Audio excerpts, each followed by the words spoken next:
Welcome to this course on how to run effective webinars for sales. My name is Alex Genadinik and I'll be your instructor. In this course, I've partnered with Mark Lassoff. Mark is a successful entrepreneur. He runs a 7-figure business in which webinar sales is one of the great driver of sales. That's why I brought Mark in to present. He's the main presenter in this course. Insights come mostly from him. And he will show you how to structure and create the flow of your webinar to generate sales. From minute 1 to the last minute, he'll show you the exact flow, how to structure the slides, and how to make your webinar attendees feel like they're part of something, they're part of your tribe, they're not just getting sold to. You build that trust, that rapport, and then the sale is natural. And even when the sale doesn't happen in one webinar, of course, it doesn't mean that those same people can't buy later. So you want to make sure that you maintain and foster a great long-term relationship with your webinar attendees. That's going to be this course. We're going to touch a tiny bit about marketing, but really this course is about how to set up and run your webinars successfully, because there is an art to that. So now that you understand how the course is going to go, let's dive right in. In this video, I want to give you a high-level overview of the webinar process that I use. And when I say process, what I'm talking about is all of the events surrounding the webinar itself. The webinar itself occurs at a specific date and time, but there's a lot of other events that occur before and after the webinar that are important and make the webinar effective.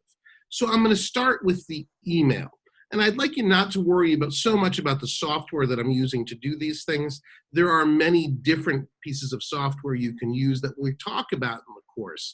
This is just what I happen to use. Let's focus on the content here of the email. So this is the last in a series of emails people get in order to get them to sign up for the webinar. This one I sent about 15 minutes before the webinar. The title is, "Are You In Yet?" So we always want to focus on that fear of missing out. And people who receive this, get surprised. Am I in yet? What am I missing?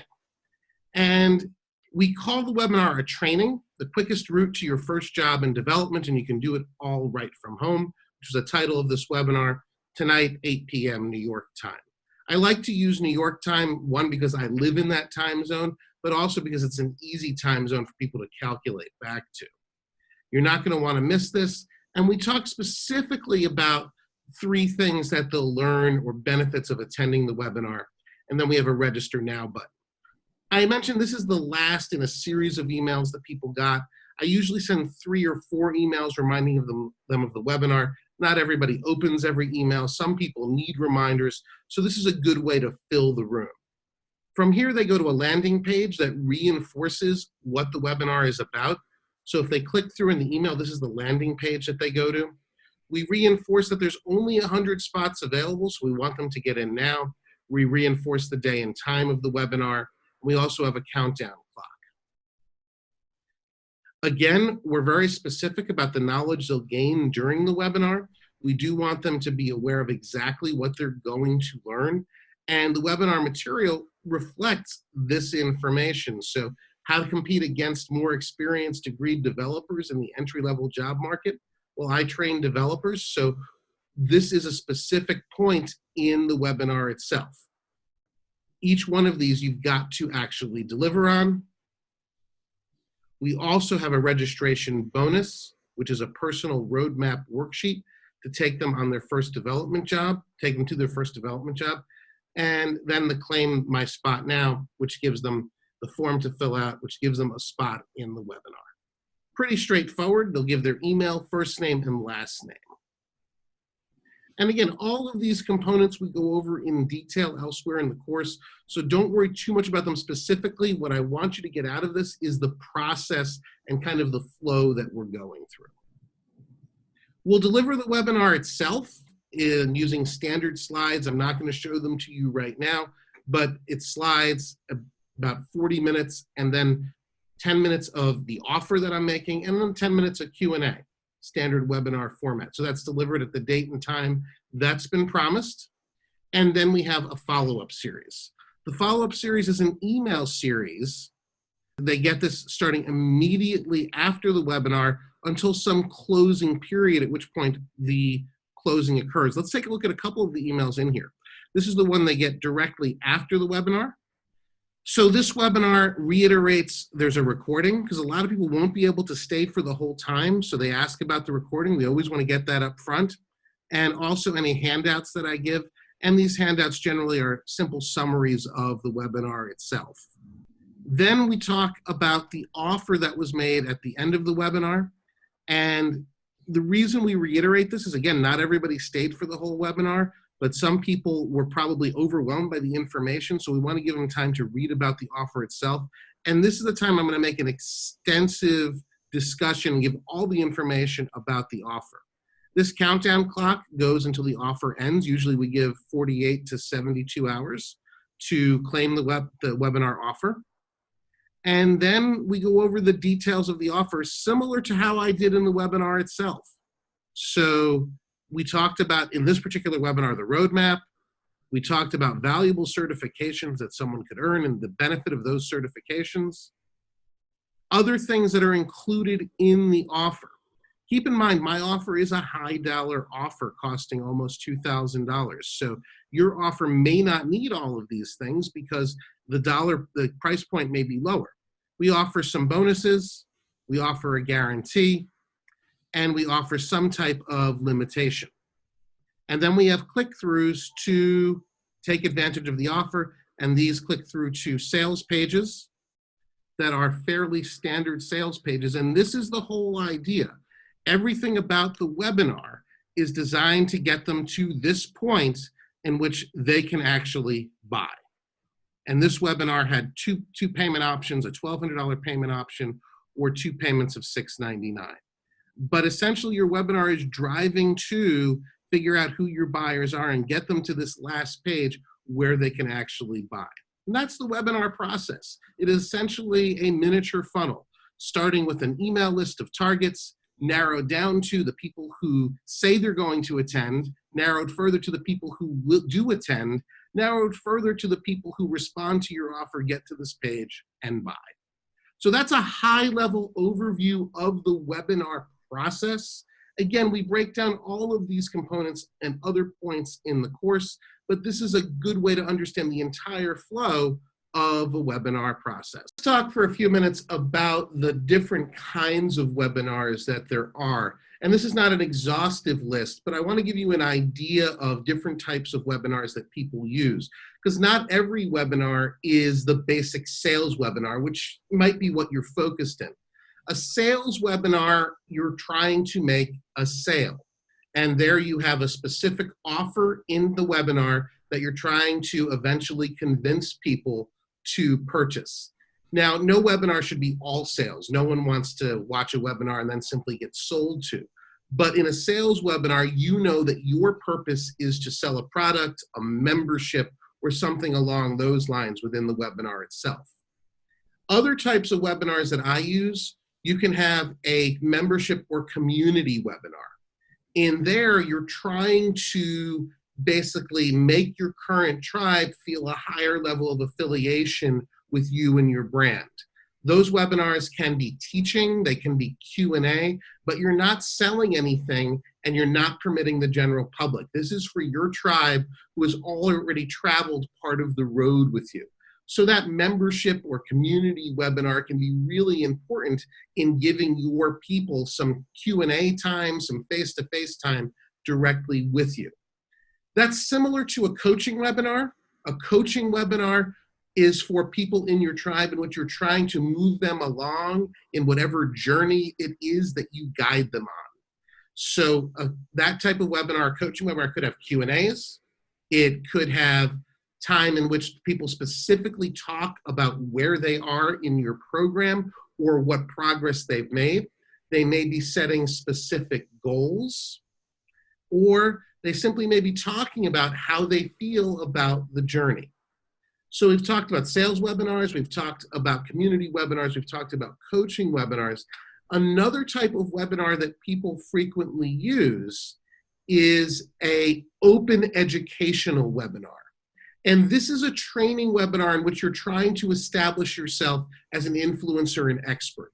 This is the type of webinar maybe done streamed in traditional webinar software, or maybe you use YouTube or Facebook or something like that.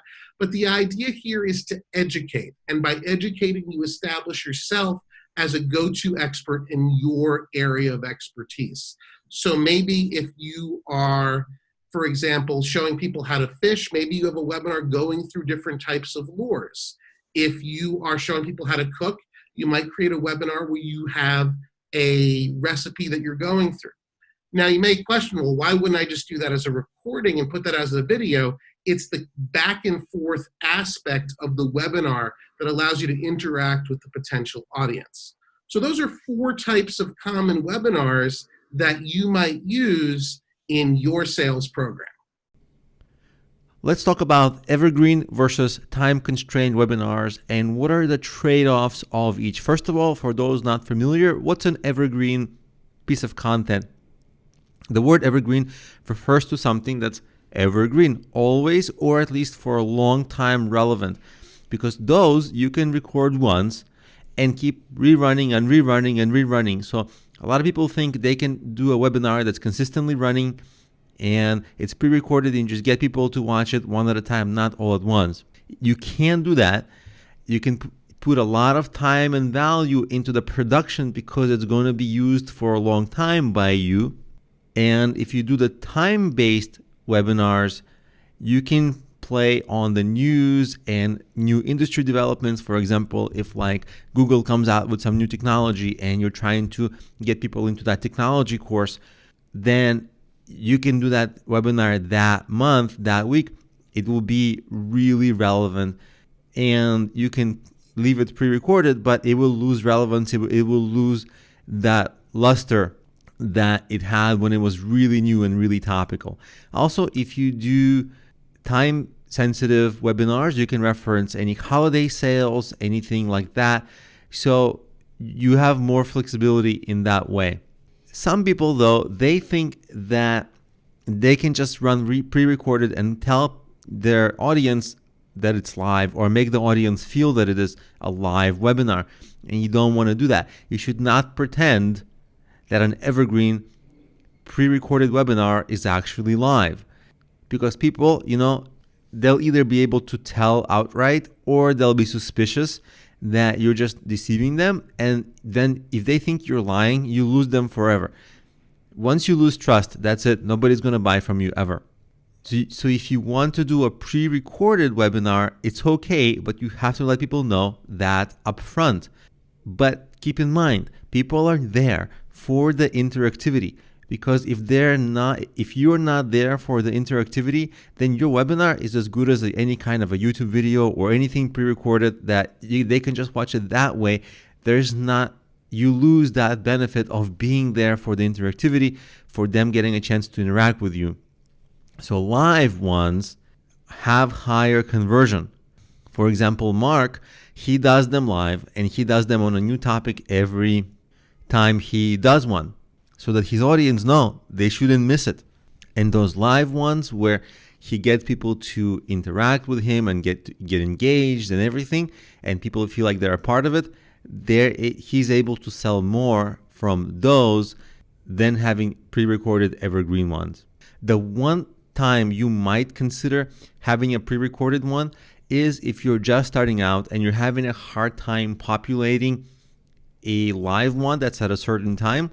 You can have it available at all times, at any time, to people, maybe because you're just getting a small trickle, like one by one by one. Then it's okay to have one like that. But long term, really, you want to be live with your audience. There are dozens of webinar service providers out there, and all of them do roughly the same thing. You might want to look at the specific details of a provider to find out which one is for you. And first, if you're new to webinars, let me define what a webinar service provider is. A webinar service provider essentially provides the connection between you and your audience.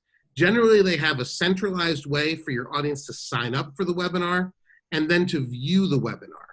You essentially send your audio and video from your computer to the webinar service provider. then that webinar service provider will serve that audio and video in real time to your entire audience. They'll provide a specific URL for them to view the webinar. The one that I happen to use is called GoToWebinar. This is one of the oldest webinar service providers, and I think it's a good one. However, you certainly could convince me that others are just as good and provide more features that might be useful to you. The webinar service provider does not market your webinar. They essentially take you through a process in which you will create the webinar. So let me show you how that works in my particular provider. I'm going to sign in. And once I've signed in, you go to a dashboard. Now, yours webinar service provider may not work exactly this way, but it's going to have a similar process attached to it. So I'm going to click the schedule button, and then I'm going to schedule the webinar. Now, it needs some basic information here. The event title. Some people think this is a throwaway. I think the event title is really important because you want this to engage your audience. So for my event title, I'm going to say, Learn to Code in Python. Write your first lines of code in just 30 minutes. The idea here is I'm giving them a compelling reason to come. Generally, you'll select whether the event is live or recorded. Generally, I do my webinars live. I don't do a lot of recorded webinars. When does the webinar occur? Now, this is something people don't think about a whole lot, but you're going to want to think about where your audience is physically located. If your audience is located heavily in the United States and you do something at 3 p.m. New York time, well, the whole country basically is going to be at work, unless maybe you're targeting high school students after school. You've got to think about a date and a time that makes sense for the people who are going to attend your webinar. If your clients or your audience are people at work, specific businesses, you're doing B2B, you might want to schedule it during work time. And then, of course, time zone. This causes more confusion than just about anything else I know of in webinars, is people making a mistake with the time zone. So you want to be very careful when you set the time zone to make sure that you're consistent with using that time zone for everybody. All right, so once I've got that in my software, we can go ahead and schedule the webinar. We've got our name, live occurs once, date and time.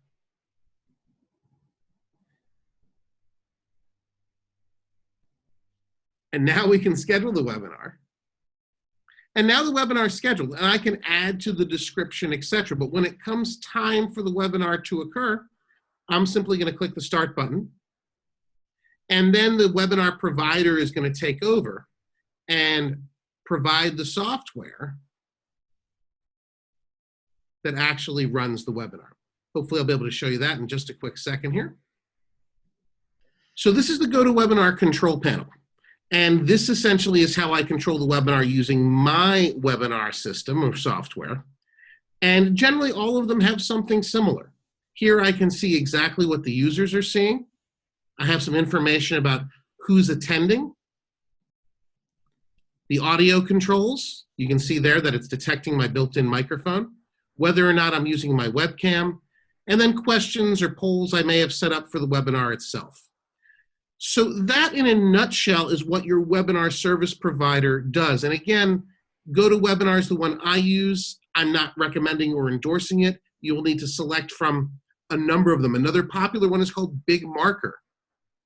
And again, though, they all do relatively the same thing. You've got to sort through the different features and figure out what exactly you need. And of course, the second factor is cost. GoToWebinar can be on the expensive side, just so you get an idea of the pricing. Their starter is $89 a month when billed annually. If we looked at that monthly, $109 a month. I have the Pro plan, which gives me up to 500 participants, which is $250 a month. And if you have really large webinars, you need the Plus plan, which is $500 a month. Now, don't get too worried if you're just getting started. You don't have to use GoToWebinar. There are other webinar providers that actually have free plans or very low cost plans. So cost and features are something you're going to have to sort out when you choose your webinar service provider. Once you do, though, you're going to find that they have all the features you need to broadcast and control your webinar content. Now let's talk about which situations are ideal for selling with webinars. It's when you have a community or a self-branded business. That's a perfect situation for having webinars, because webinars let you interact directly with your audience, and you have like the star status. You're the star of your webinar. They're just listening, you're talking. And now people can hang out with you, the star. It gives people a chance to get close to you, to hang out with you, because when do people ever hang out with a celebrity? Never. In this case, you're a minor celebrity, and they get to hang out with you. It's a new experience. It's a kind of a cool experience for some people. You might not think so because it's just you, but to them, it might be. So what a webinar allows you to do is take the cold leads and warm them up a little bit, or take already warm leads and make them into super fans, because you're giving people the personal attention that truly few other people are giving them, especially experts, because in their circle of friends and business associates, they might not have somebody like you that can help them. So what this can help you with is, if you need to close high ticket sales, this is a good thing to do, because even though it's time consuming, the webinar, because it has a lot of preparation, you're devoting time to it during the webinar. If you're selling high ticket items, or you're able to have a webinar in front of a large volume of people, so that even mid-price or low-price items are worthwhile to sell, that is perfect. So if that's your situation, then webinars are ideal for you. If you're a dentist trying to get dental clients, webinars are obviously not for you. But if you really need to convert people into that sale, then webinars can truly help you. So in this video, we're going to talk about inviting your tribe to the actual webinar. The quality of your invitation can make a tremendous difference as to the number of people who actually show up for the webinar itself. So this is an invitation to a sales webinar, but notice it doesn't say sales webinar anywhere on the invitation. So the parts of the invitation include a strong headline. Want to become an app developer? On Wednesday, I'll show you how. Simple, straightforward, but tells people exactly what they're going to get. If you come to this webinar, you're going to learn how to become an app developer.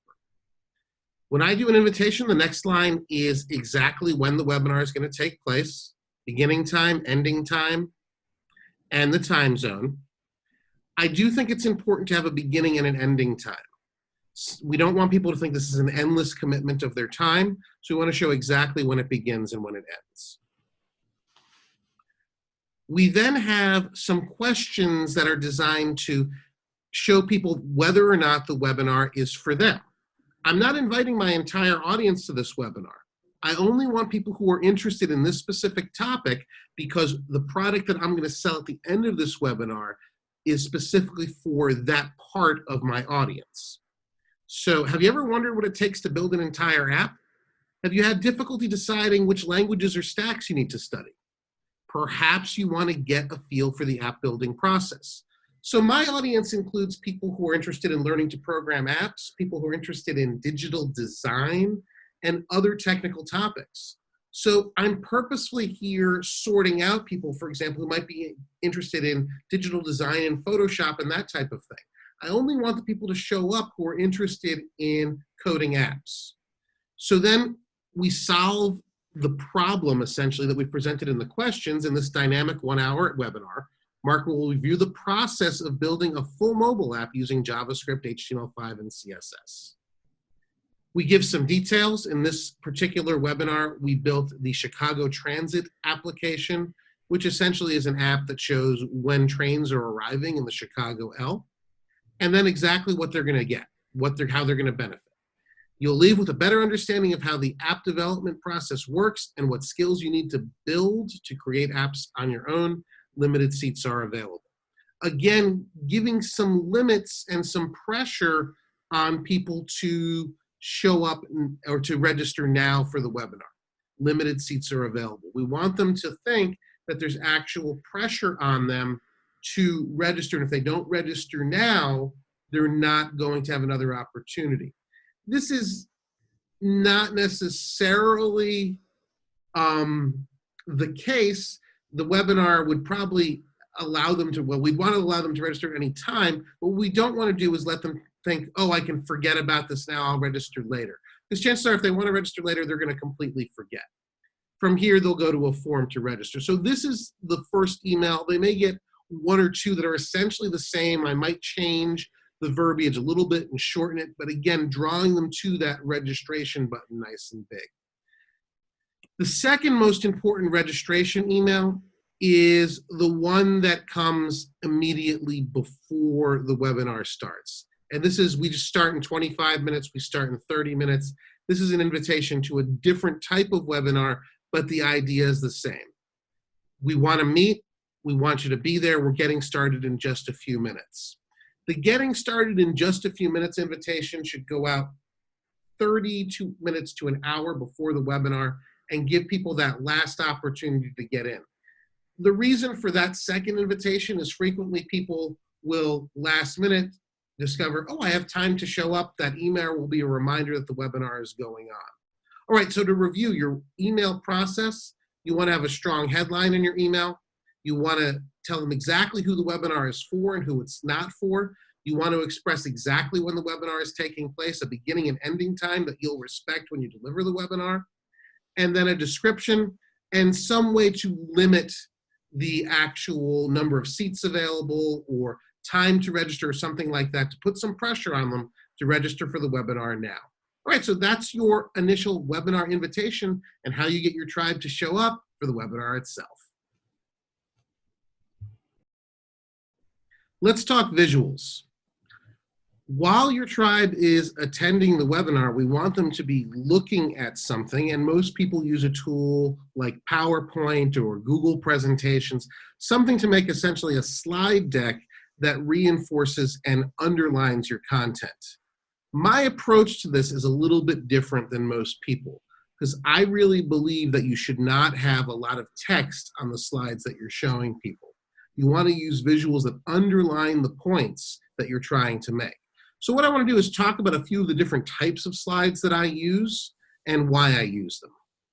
So this is typical of a title slide that I would use in the visuals, and this is just the title to the webinar. Frequently, I'll put this up before we actually get started so people have something to look at. They know they're in the right place. The title is the same as the title on the invitation, and it gives them essentially something to look at aside from, please wait while the webinar is getting started. Typically in my visuals, the second slide is a picture of me. The reason for that is if I don't have a webcam on, which I frequently won't during a webinar, I want them to see what I look like so they know who's talking. And also this gives me an opportunity to talk about my qualifications to be the person giving the webinar. So I want to immediately provide my own credentials in the webinar. So the visual for that is a picture of me. And you want to do a picture that's at least somewhat interesting. Everyone does kind of the boring headshot, and that may be appropriate if you're doing B2B webinars, business to business. But if you're trying to create a brand with some personality, use a picture that's a little bit unusual. I'm famous for the finger guns, so this is one of my finger gun pictures. My third slide generally is the goal for the webinar. So the goal for this webinar is to help people start a career in professional web or mobile development. Notice when I use text on the slides, there's a lot of empty space to draw the eye to the message that I want to use. We're using highly contrasting colors. The white on the orange is very visible. And people seeing this particular slide know immediately what they're supposed to be looking at. There is no disruption. They're going to see the slide and they're going to hear my voice, and that's all I want them to see. I don't want a lot of extraneous material on the slides. Other slides, I want to tell a story through images. So obviously these slides are telling a story of searching for a job. Where I can, I want to show pictures of websites if that's what I'm talking about, versus the website themselves, because it's cumbersome to go back and forth between your slides and a web browser. Here I'm telling the story of finding a job as a web designer. Another text slide here. This is something I'll commonly do, or fill in the blank slides, where I have people writing down specifically text and I have them filling in the blank to try and visualize the solution that I'm trying to provide. But again, lots of white space in the slides. Other slides I like to use and visuals are myth and reality, or what I call opposite slides. So where we tell a common myth and then the reality of the myth. But again, visuals are extremely, extremely simple. One of the mistakes that people make is they try and make their visuals way too complicated. And really what you want them focusing on is your voice and a little bit of text. Slides are not a place to have a transcript of everything that you're saying. Please do not make that mistake. What you want your slides to do is provide a visual reference for what you're talking about. So here, for example, I'm talking about each of these specific areas as a process, so I put them each in a box. I'm not putting the details of DevOps, code versioning, etc. here. I'm just providing the high-level outline for the process. And you can see the other thing about my slides is I used consistent colors, consistent fonts, and a consistent layout throughout the entire series. That's important because you want your whole presentation to look organized. And the simpler your presentation is, the less you really need a professional graphic designer to do it. Use a single font, use 2 or 3 colors that go together, and keep it simple throughout the process. And I'll also use full screenshots. So this is screenshots from the web that, as I get into my sales pitch, are making a specific point. And that's really it. We want these to be extremely simple, easy to read, and to underline the points you're going to be making verbally during the webinar. Don't overcomplicate your slides. Don't put more on your slides than you need. So here I wanted to show a single comment on YouTube. That's all I put on the slide. Don't be afraid of white space. White space is great because it allows the eye and the person watching to see exactly what you want them to see. It's obvious in this slide, I'm going to talk about myself, and there's nothing else on it. Good luck in creating your visuals. I hope yours turn out to be clean and work for you in your webinars. Let's talk handouts. I think it's really important to have a handout when you do a webinar, not just because you want them to have your slides, but because a handout can be key to getting people to interact during the webinar. You're going to see when you start doing webinars that you'll probably have 10 to 15% of your audience that will talk back and forth, ask questions, and the rest of them you're going to kind of wonder if they're alive. The handout is a great way to get them to interact with you if they're more introverted and are somewhat afraid to talk in front of a big group of people or make comments, because a lot of people are afraid to do that in front of a large webinar. I can have 100 or more people in my webinars, and asking someone to speak in front of a group that large or to make a comment in front of a group that large can be intimidating. So the handout is key. This is a handout from my quickest route to your first job in development webinar. And early on in the webinar, I have a slide about setting goals. I will physically ask them to fill in the blanks with a pen or pencil or with their word processor during the webinar. So I'll say something like, let's all take a moment to fill this out so we can become clear on our own goals. If you are looking for a career or a job in development, then let's fill out the blanks in this first sentence. If you're looking to be a freelancer, then let's fill in the blanks in the second sentence. Now, what I'm trying to do with this is get them to visualize success, visualize the end point of the webinar, the promise of the webinar. I would like to have obtained my first freelance client in blank number of months, earning a minimum of blank per hour. Visualize what the successful outcome is. And again, I could ask them to do that verbally or to do that in the webinar chat or do it on their own, but having it in the handout, again, gives them a way to interact with you. I introduce a section on myths by asking them, what are the biggest myths you've heard about becoming a developer? So obviously you couldn't just lift these items off for your own handout because they need to be relevant to your topic for your webinars, but you can see what we're trying to do here is get them to interact. I might have them circle the tech skills they're most interested in or the secondary skills they need to learn. And then at the end, I always provide a larger checklist that provides all of the steps that they need to reach the goal that the webinar promises. So here, these are all the steps they would need to get their first job in development. Keep it very simple, give them a checklist with the date completed, but it does enhance the value of the webinar because it gives them a leave behind they can reference that's got the information from the webinar. And then you might want to include some key slides. I included the roadmap that's featured in this webinar as well. Other information you're going to want on your handout is obviously your logo if you have one, contact information, your website. So if they have the handout later but they don't remember where it's from, they have a way to go back to your website, a way to contact you, or a way to re-engage with the content that you provided if they find this months or a year down the road.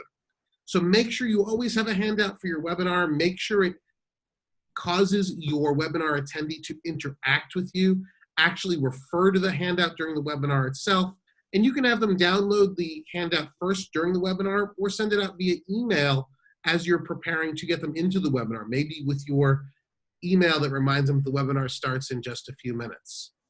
And you can use the handout after the webinar as well in your emails to refer back to it for main points that you meant. But a handout is a key element to a successful webinar. When it comes to format, we generally give the users a PDF and then ask them to print it out before the webinar starts. So this way it's easy for them to write answers into the actual document. PDF is a pretty universal format. You might want to have a Word copy or a text copy handy for someone who emails you and complains that they can't open the PDF. But generally PDF is the most universal format, and we do like them to physically print a copy before the webinar starts. In this video, let's talk about how to use giveaways in your webinars. A lot of people think that they should have attractive giveaways to attract people, but they are not too effective to draw people into your webinar because people need to come for your content, not the prize. If they come for the prize, they're probably the wrong audience. You should use prizes to tease something at the end or to raise engagement and people's involvement in the webinar. So you can reward a top question or a top comment, and you don't reward it with like something random, like not like a Starbucks gift card, because who cares about that, honestly? But what you should do is give a discount coupon or something that gets them closer to buying. So you can say, if you stay for the end of the webinar, I'm going to give you a discount coupon for how you can buy the same thing but a lot cheaper. So they'll stay, they'll listen, and you'll have more of a chance to sell to them.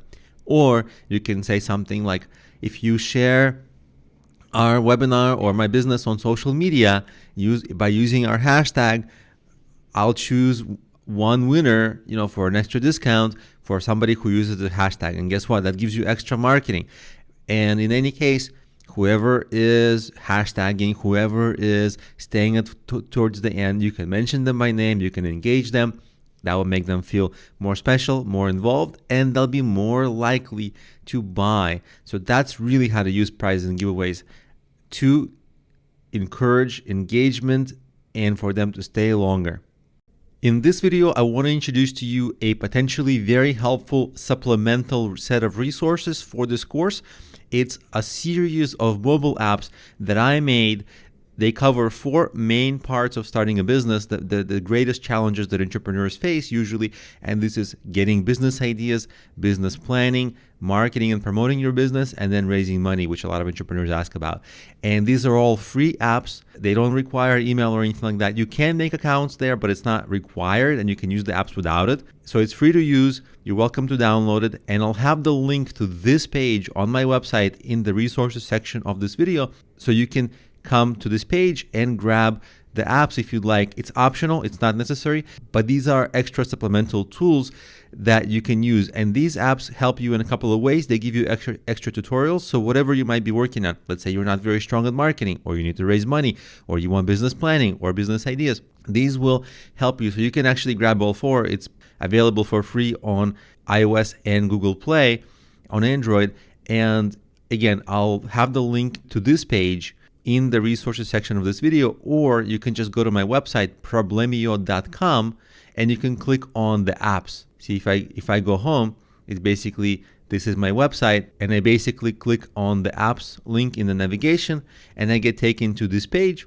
And from here, you can get any of the apps. And let me actually show you what the apps look like. And the apps help you in two distinct ways. They offer extra tutorials for free, and they offer little planning tools. You can write a little business plan on the app. You can write a little fundraising plan on the app. So that way you can just keep extra notes, learn more. It's just supplemental, totally optional, but you are welcome to try them out. Now, a little disclaimer. They are a work in progress. They're not perfect. I know I need to improve design. I know I need to improve usability. I know I have plans for all that, and I have plans to make better articles on them, better tutorials. It's coming in the works, but please be patient with me because my full-time focus is building better courses for you, and my very part-time focus is these apps. So I'm only able to devote like a couple of hours a week to these apps at most. And you know, there's 8 apps here, 4 on Android, 4 on iOS. So please be patient with me. I am making them better. It's just coming. So please just be patient with me on them. And let me quickly show you what they're like just on Android, but on iOS, they're pretty similar. So the first app in the series is about getting business ideas. And by the way, you see I have this very outdated preview video. Don't worry, I'm going to update it soon. It's also one of those things that's in the works. So anyway, the first app is business ideas. The second app is on business planning. After you have business planning, you need marketing. So the third app in this series is the marketing plan app. And the fourth app covers fundraising ideas because all entrepreneurs want to know how to raise money because financial stress is a very big stress. And there's also just ideas for how to make money online as well, just to supplement your business. Now, if I click on my name here, there are other apps like the red. Don't get them. They're paid. Do not get the paid ones. Only get the ones with the orange logo. They're the free apps that I recommend that you try. Only try the free ones. So these are the apps. And again, I'll have the link to this page in the resources of this video so you can click it and navigate and grab all the apps you want. And if you don't want that link, you can just go to problemio.com, just as it's written here, problemio.com, and then click on apps and you'll get taken right here and you can grab the apps. So these are the apps and I hope they help you. Introducing the webinar is the most important thing in the actual webinar delivery. The reason for that is people are going to make an immediate decision as to whether or not you're credible and whether or not they want to stay for the whole thing. Generally, people have other things to do besides listen to your webinar. And by setting the stage appropriately, you're going to get more participation and better results from the webinar. Let me show you how I set the stage in a webinar. So when it's time for the webinar to start, I start immediately on time. You owe that to the people who've been waiting to start on time. And I'll start with, welcome everybody. Appreciate you coming to the webinar tonight. Our webinar is called The Quickest Route to Your First Job in Development, and you can do it all right from home. I'll immediately go and introduce myself and provide credibility. My name is Mark Lassoff. I've taught over 1 million people to code online and in the corporate classroom. I've been teaching coding for over 2 decades and is my favorite thing to do. I would do it even if I wasn't paid. If you're interested in my company, it's called Framework TV. So I'll essentially set the stage here and provide a good introduction to myself. Now, the next thing I want to do is pause because I want to get people involved. And how I typically do that is I'll say something like, we've got a lot of people in the room tonight, and I think people are interested to see where everybody's attending from. So if you would, please type your city and state and or your country in the chat box for the webinar software now. Just want to see where everybody's from so we can get an idea of who our audience is tonight. And then I'll start welcoming people individually. So, hey, Tom is here from Arkansas, and Bob is here from San Francisco. Mary, welcome back. Mary's been with us before. She's in Anchorage, Alaska. And I'll actually go through the list. Couple reasons I'll do this. One, people love hearing their own name, and it's going to make them want to continue to attend the webinar and be part of the webinar. Two, 25% of your people are going to come late. This gives me time to not only get people involved, but also delay so the latecomers don't feel like they missed valuable material that you promised to deliver. So twofold reason to do this. And you don't have to ask where people are from. You could do a poll or a survey, but the idea at this point is to get people involved and get them doing something in the webinar. Next part of the introduction, after I've welcomed people individually, is I'm going to talk about the handout. In the email, we mentioned a handout that's going to be part of the webinar. If you haven't printed it yet, you can access it through the webinar software. If you have a printer handy, I'd recommend you print it out and grab a pen or a pencil, because there's elements you're going to want to fill out in the handout as the webinar continues. Alternatively, if you don't have a printer, that's okay. Just have the PDF ready and open as I go through the webinar. All right, so let's get started with the actual material you came to hear. I'll purposely do a transition from the introductory material now into the actual webinar content, and then I'll start to deliver the content of the webinar by going slide to slide the webinar itself. But remember, your introduction can be the most important part of your webinar, because it's where people decide whether or not they're going to stay for the entire webinar.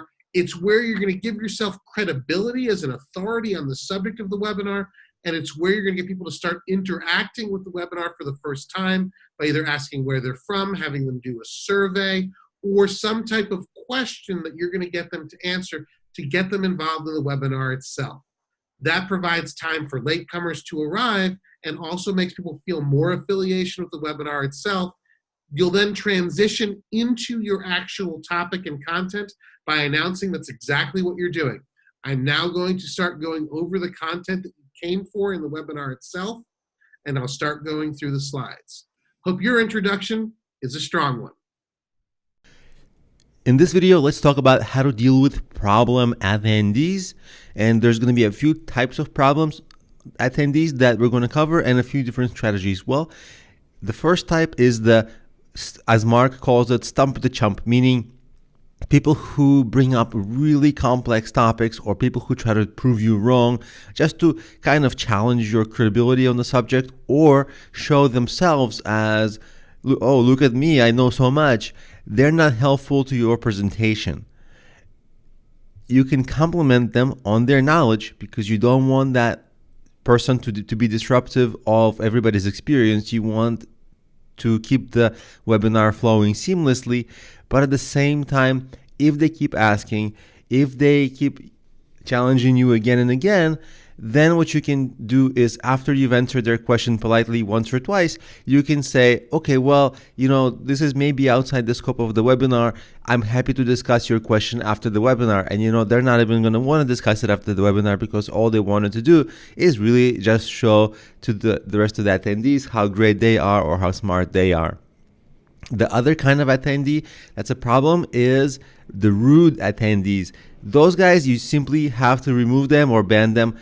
And also make sure when you go back and ban them from your email list too. Essentially just remove them from your email list, because you don't want them attending future webinars either.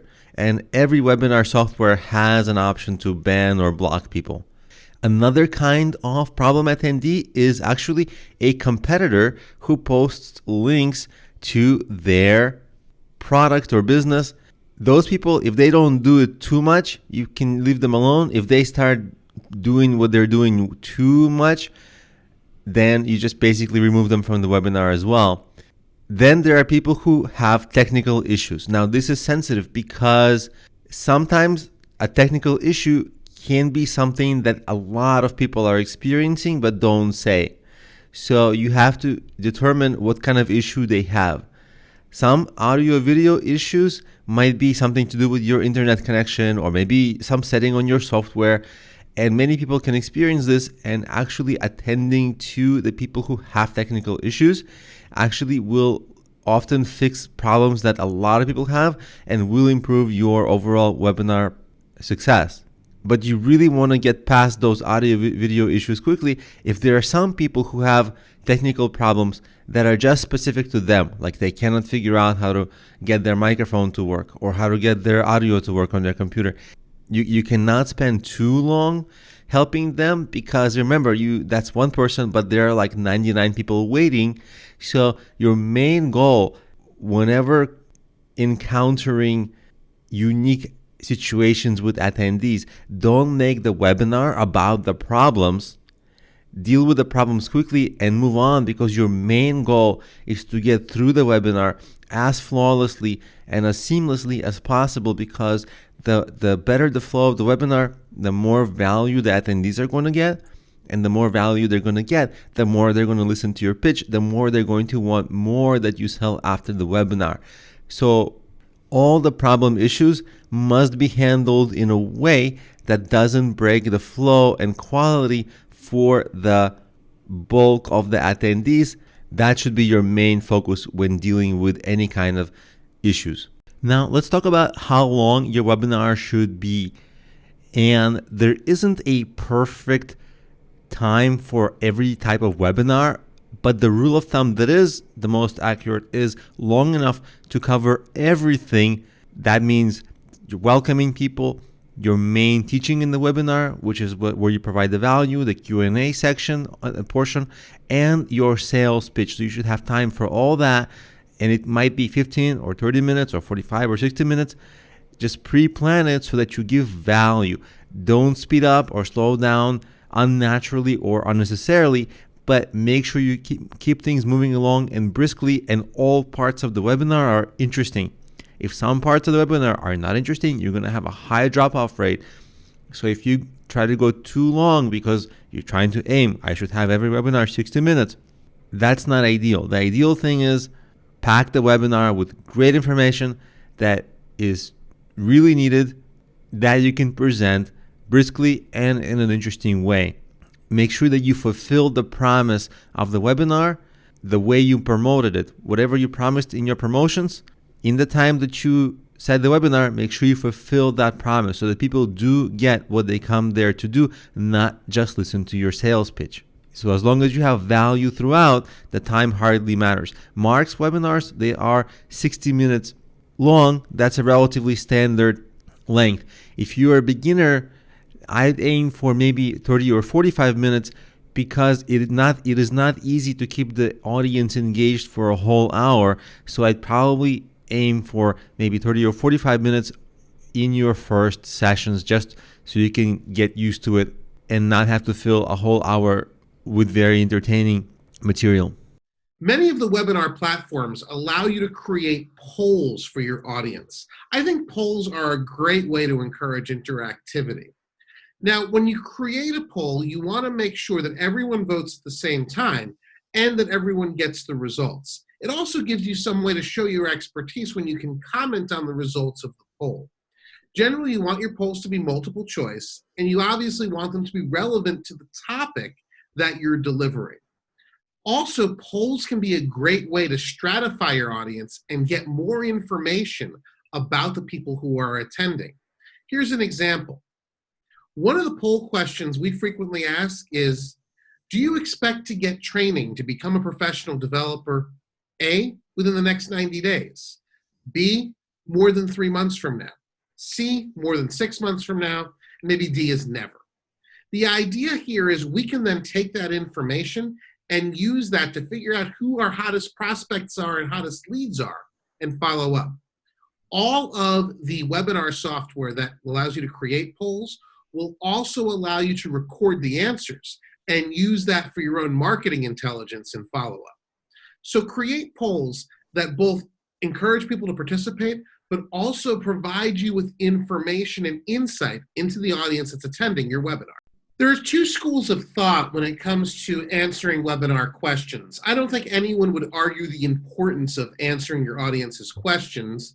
They honored you by showing up to your webinar, and I think you have the obligation to answer the questions you're asked. Some people prefer to hold all the questions and answer them all at once at the end of the webinar. Other people will integrate the questions as they go through the webinar. I think this really depends on your experience and confidence in delivering the webinar. I would suggest if you're new to delivering the webinar, let the questions accumulate and answer them all at the end. It's really difficult if you're in the flow of your presentation to stop and answer a question, especially if the question doesn't seem to be directly related to the material. And I can tell you your audience is going to ask you all types of questions. Not all of them will be directly related to the webinar. Some of them may even be inappropriate for the webinar, and I'd skip those altogether. When you're answering a question, you want to acknowledge who asked it, thank them for the question, and answer it as completely as you can. If you can't answer the question right there at the webinar, promise to follow up with materials later, and then make sure you do so.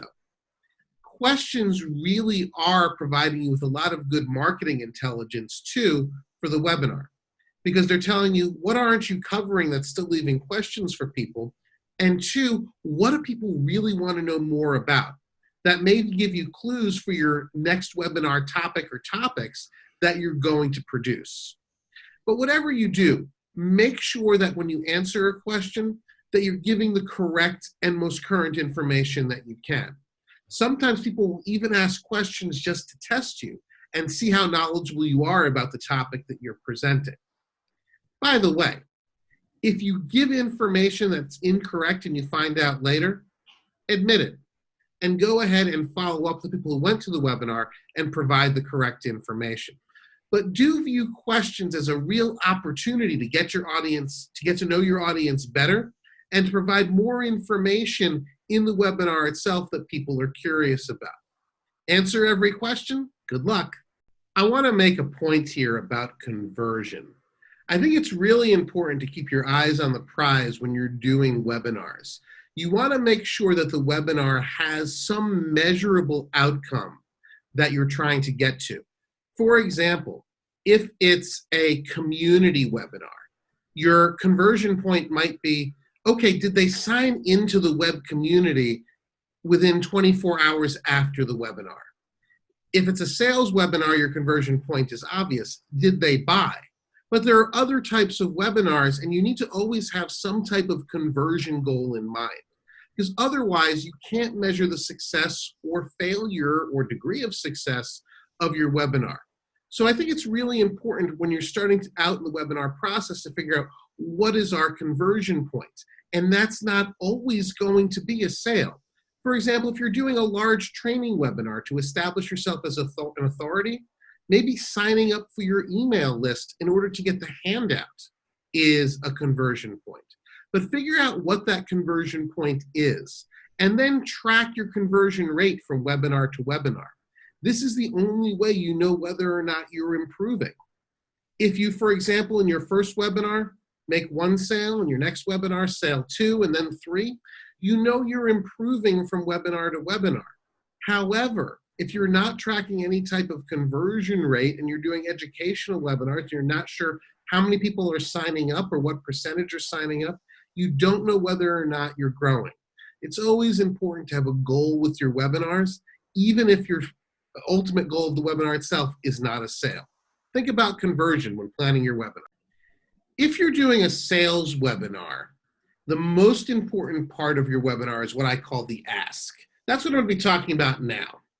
The ask is where you transition from educating your webinar attendees to making the sale. And this is a process. Let me show you how I do it. So once I've finished the education portion of the webinar, I'm going to say something transitionally along the lines of, now you could learn all these skills on your own, and you could learn all these skills for free on YouTube. What you probably can't do is manage the process and provide support until you complete your goal. Now this is key. I'm going to say something along the lines of, with your permission, I'm going to show you exactly how I can take you through this process quickly, affordably, and successfully. Let me spend a minute talking about what I'm doing with this slide. As we go into the sales portion of the webinar, I want to make sure I have the viewer's permission to do so. No one wants to be forcibly sold something. So if they're not there for what I'm actually offering, I want to give them an out and an opportunity to leave while they're still happy with the webinar. It doesn't pay to kind of force someone to stay and make them mad. So we're going to ask for them permission, for their permission. Psychologically, too, we're helping them shift from information mode to consumer mode. So I'm going to take you through exactly how I can take you through this process quickly, affordably, and successfully.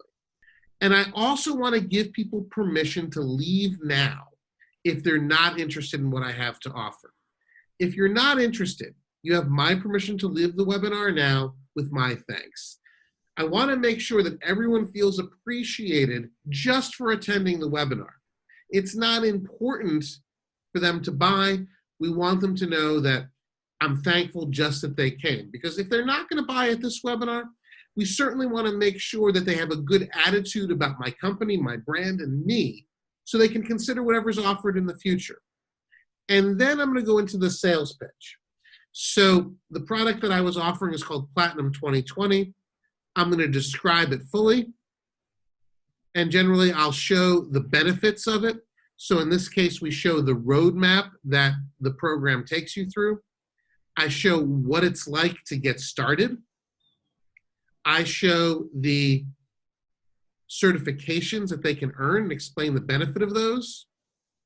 I explain how those certifications could go onto their LinkedIn account and show an illustration of that. I show the actual interactive community that they're going to have access to. I talk about the individual coaching and questions periods that we have. And then I'm going to ask for the sale. And I'm going to show them exactly where they would go via the URL to make the sale. And I'm going to take them through the buying process to the point where I'm going to show them exactly how they buy the product.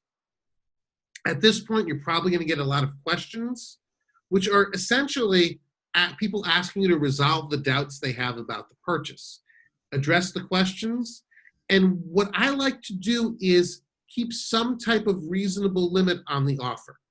Now, I've seen people be very aggressive and say, this offer is only good until the end of the webinar.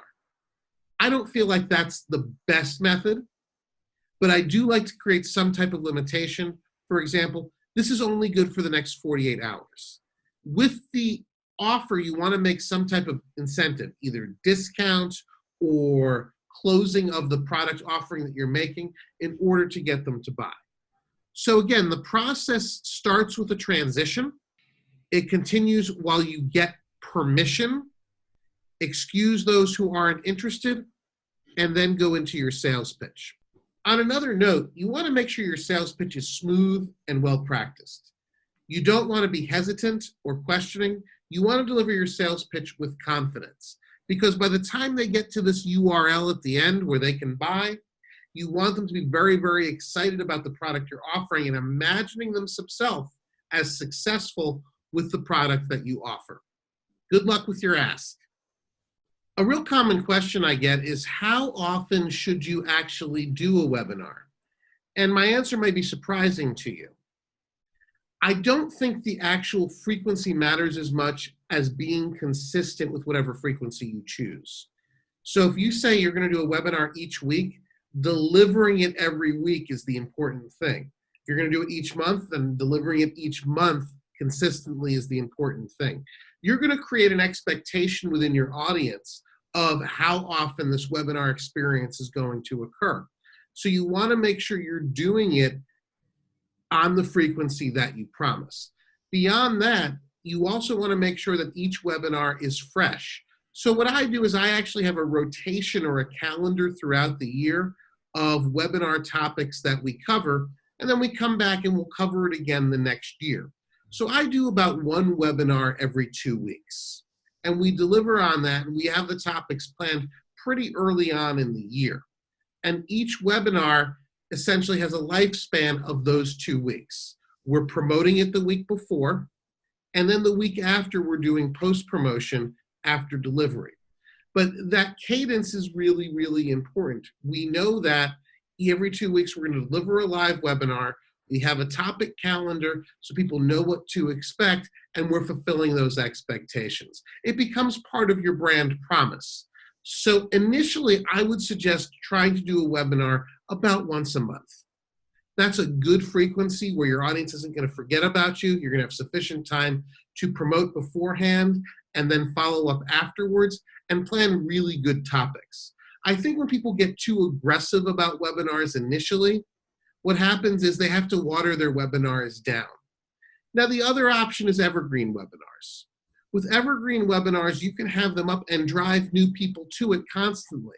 Because the webinar is always there, you can drive traffic towards that webinar whenever you want to. But make sure, again, that people know that the webinar is pre-recorded and that the information is available to them on their own schedule. With this video, let's start the section of the course that talks about the audio quality for your webinar. And a lot of people will wonder, well, what about video? Well, video is actually really difficult. I mean, any video is easy to make. You just point the camera and shoot. But good video is very difficult.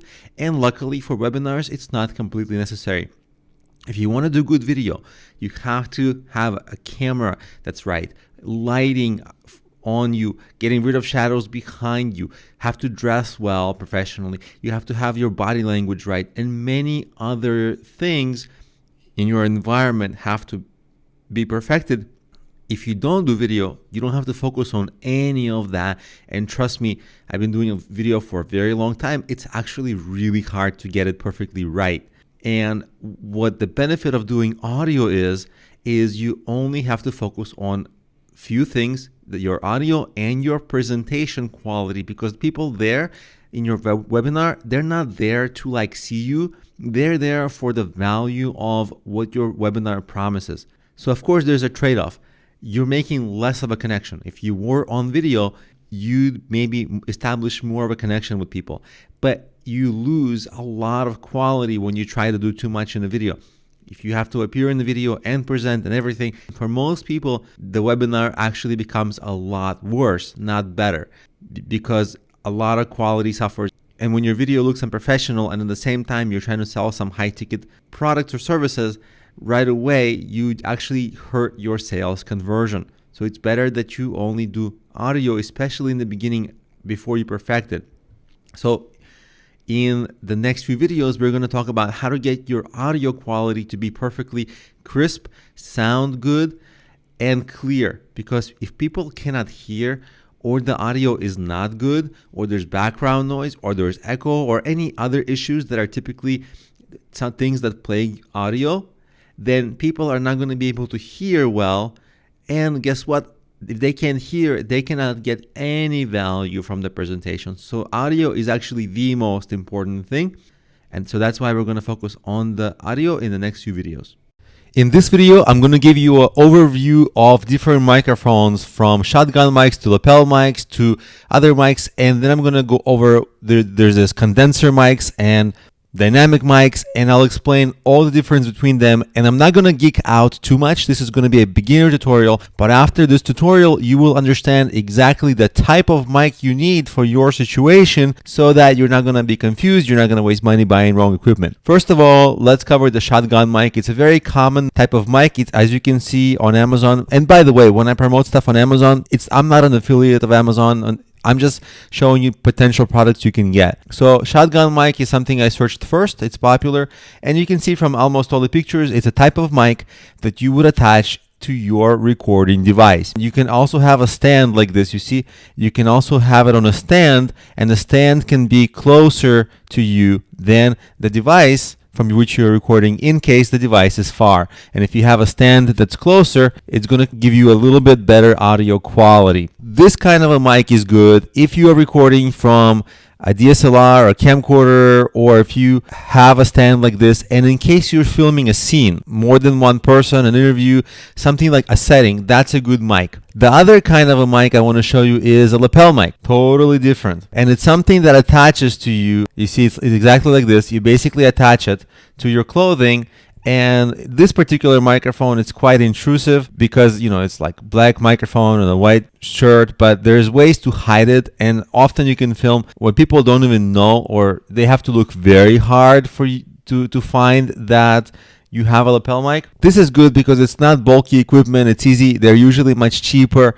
And if you're one person and if you're wondering, should I get a lapel mic? Should I get a shotgun mic? If either one will work for you, that's fine, as long as you don't find cases where one might not work. So for example, you don't want the lapel mic on your clothing, fine. Or the shotgun mic might not work with your setting because maybe you're recording from a computer or recording from somewhere else. So Sometimes it's the physical aspects of the recording that dictate what kind of a microphone you should get. And the other popular type of a microphone is a USB mic. This is actually something that I'm using now, and it basically plugs into your computer. And if you're recording from your computer, that's what I do. I plug in through the USB, and when I do a screencast like this, I just talk right into the microphone, and the microphone plugs in right into my laptop. So that's another popular option. It's very easy to set it up, and for me, if I'm not in the video, that's the option I use. If I am in the video, the microphone I use, I have to talk really closely into it for the purposes of getting rid of background noise. It doesn't pick up a lot of background noise, only noise that if you talk right into it. So because of that, if I was on video, I can't use a microphone like that, because a microphone like that will look a little bit intrusive in the video shot. But when I'm filming like this, when I'm not in the video shot, I actually use a microphone like that I plug into my USB, and it's a noise canceling microphone, so that if there's like a lot of noise outside, 98% of that noise gets reduced. You don't hear that. Because I actually live on a really loud street and I film from home. And if you heard all the noises that are going on, it's a lot of noise. And this microphone actually helps me get rid of a lot of the background noise. So here's a little breakdown that you can revisit on your own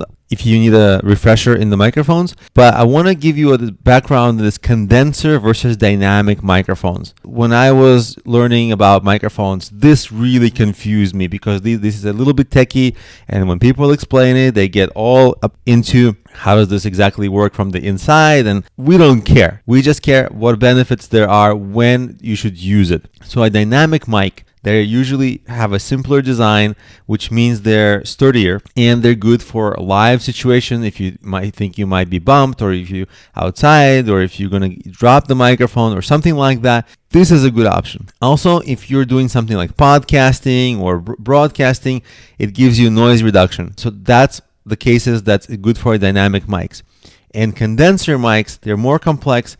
They give you more control over the sound. So if you're playing around with music and things like that, a bigger range of sound is more important to you. Then you want to use a condenser mic. So if you're making videos like me, you probably should go for a dynamic. If you're making music, condenser. So that's the overview of the microphones, and that should make it really easy for you to start thinking about like which one is the right one for you if you're starting out.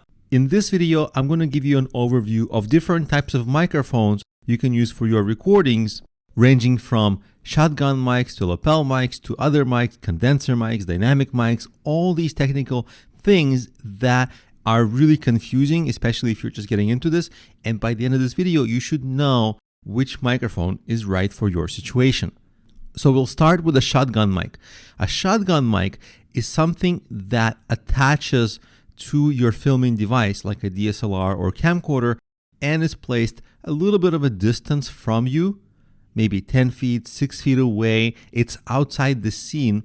I've actually used this one in the past, this Rode mic. Rode is a good company for microphones. I didn't end up sticking with it from my genre because I had a better option, and I'll show you that later in the video. But this is certainly popular if you're filming a scene. This can also be a good option if you're filming outside, and let's say you can't mic up everyone individually with a lapel mic, then this is the microphone you use. Also, you'll sometimes see these little furry things. If there's wind and the wind is gonna blow against the camera and make noise like psh, that is the thing that protects your microphone from the wind so that you don't get that shh sound in the microphone. That's a shotgun mic. Now let's look at a lapel mic. For lapel mics, this type of lavalier mic is very common. All it does is just attaches to you. It can be a little intrusive because it may appear in the shot. Usually you don't even notice that it's in the shot, but you see how here it's very noticeable if it's in the shot because the model is wearing white clothing. But usually what you would do is you would pre-plan the clothing you would wear so that the microphone blends in. For example, like here, this person is wearing a dark shirt and the microphone is dark, so the microphone wouldn't be too intrusive. Also, these can be wireless, so that you see this ugly wire that's in this particular microphone wouldn't be there, because this is pretty ugly in your shot if you have the microphone with a long wire like that.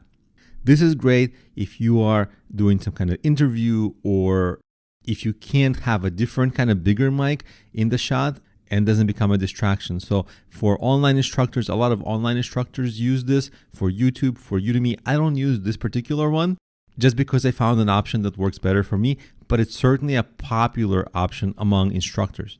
This is actually the microphone that I use now to record this particular video. I've never had an echo with it. I've never had a problem with it. I'm extremely happy with this particular microphone. I film it now when I'm outside the shot because this microphone is literally just a few inches from my face. If I was in the shot, this will be very intrusive to the picture. But if you think back to videos in this course that have me in the shot, you don't see a microphone there at all. The microphone is placed right outside the shot. For example, like this. You don't see the microphone here at all. The microphone, I usually place it right outside the shot, like right at the bottom. It's here, you just don't see it in the shot. Then what I do is, because this kind of a microphone is meant to be extremely close to your face, because this particular microphone is amazing at reducing outside noise. Like right now, there's construction outside, you don't hear it. A few seconds ago, there was a siren outside. When the siren is not too close, you don't hear it. When the siren is extremely close, of course, you'll hear a little bit of it, and then I pause recording, and then I resume when the siren stops. But this gets rid of almost all background noise, which is amazing. This is a little pricey, but it's worth it because all the microphones I've had before this, there was some problem, like the shotgun mic I used before, the audio quality, my voice just sounded a little bit different, a little bit worse. Here, I have a little bit more bass to my voice. It's a little more pleasant to listen to. It's less harsh. I stopped my search for microphones. This really is good for me. But because I have to talk right into it, when I film it and it's maybe 2 or 3 feet away from me, like in that scene I showed you just now, I have to turn up the volume like to 500% or something like that, just so it matches the volume of how it would be if it was right near my face. But for online courses or YouTube, if you can work it into your shot, and especially for screencasts, this is a great, great, great microphone. And now I want to talk a little bit about the difference of, sometimes you see microphones are called condenser versus dynamic microphones. What's the difference? Dynamic microphones, they're usually a little sturdier. They're good for recording something live. They're good for podcasts. They're good for the shot that I just explained to you. They help to reduce background noise as well. So you have to talk right into them, because anything like 10 feet away is almost inaudible. So it's good for broadcasting and noise reduction. If you live in a noisy area, or if you film in a noisy area, this is a great option. On the other hand, if you're recording something in a studio-like environment where you don't care as much about background noise, but you really want more control of the purity of the sound, then you choose the condenser mic. So condenser mics are more like if you're recording music, that's that option.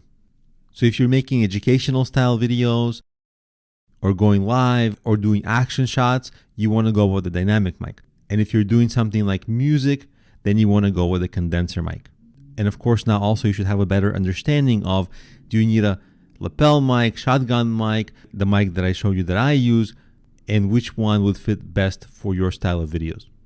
In this video, I want to talk about the organic marketing strategies that Mark uses for his company, Framework TV, to draw people to his site. And from his site, that's where he gets people to sign up for that free course, which is how he collects the email address. After he collects the email address, he takes people through an autoresponder, which takes the cold leads, warms them up, eventually invites them to the webinar. On the webinar, he sells, right? So this is really the first step. And this is the organic strategies, meaning free strategies. Elsewhere in the course, I show you how to run ads and retargeting ads to draw people also to that page where you can get people to sign up for that initial thing, which gets you their email address.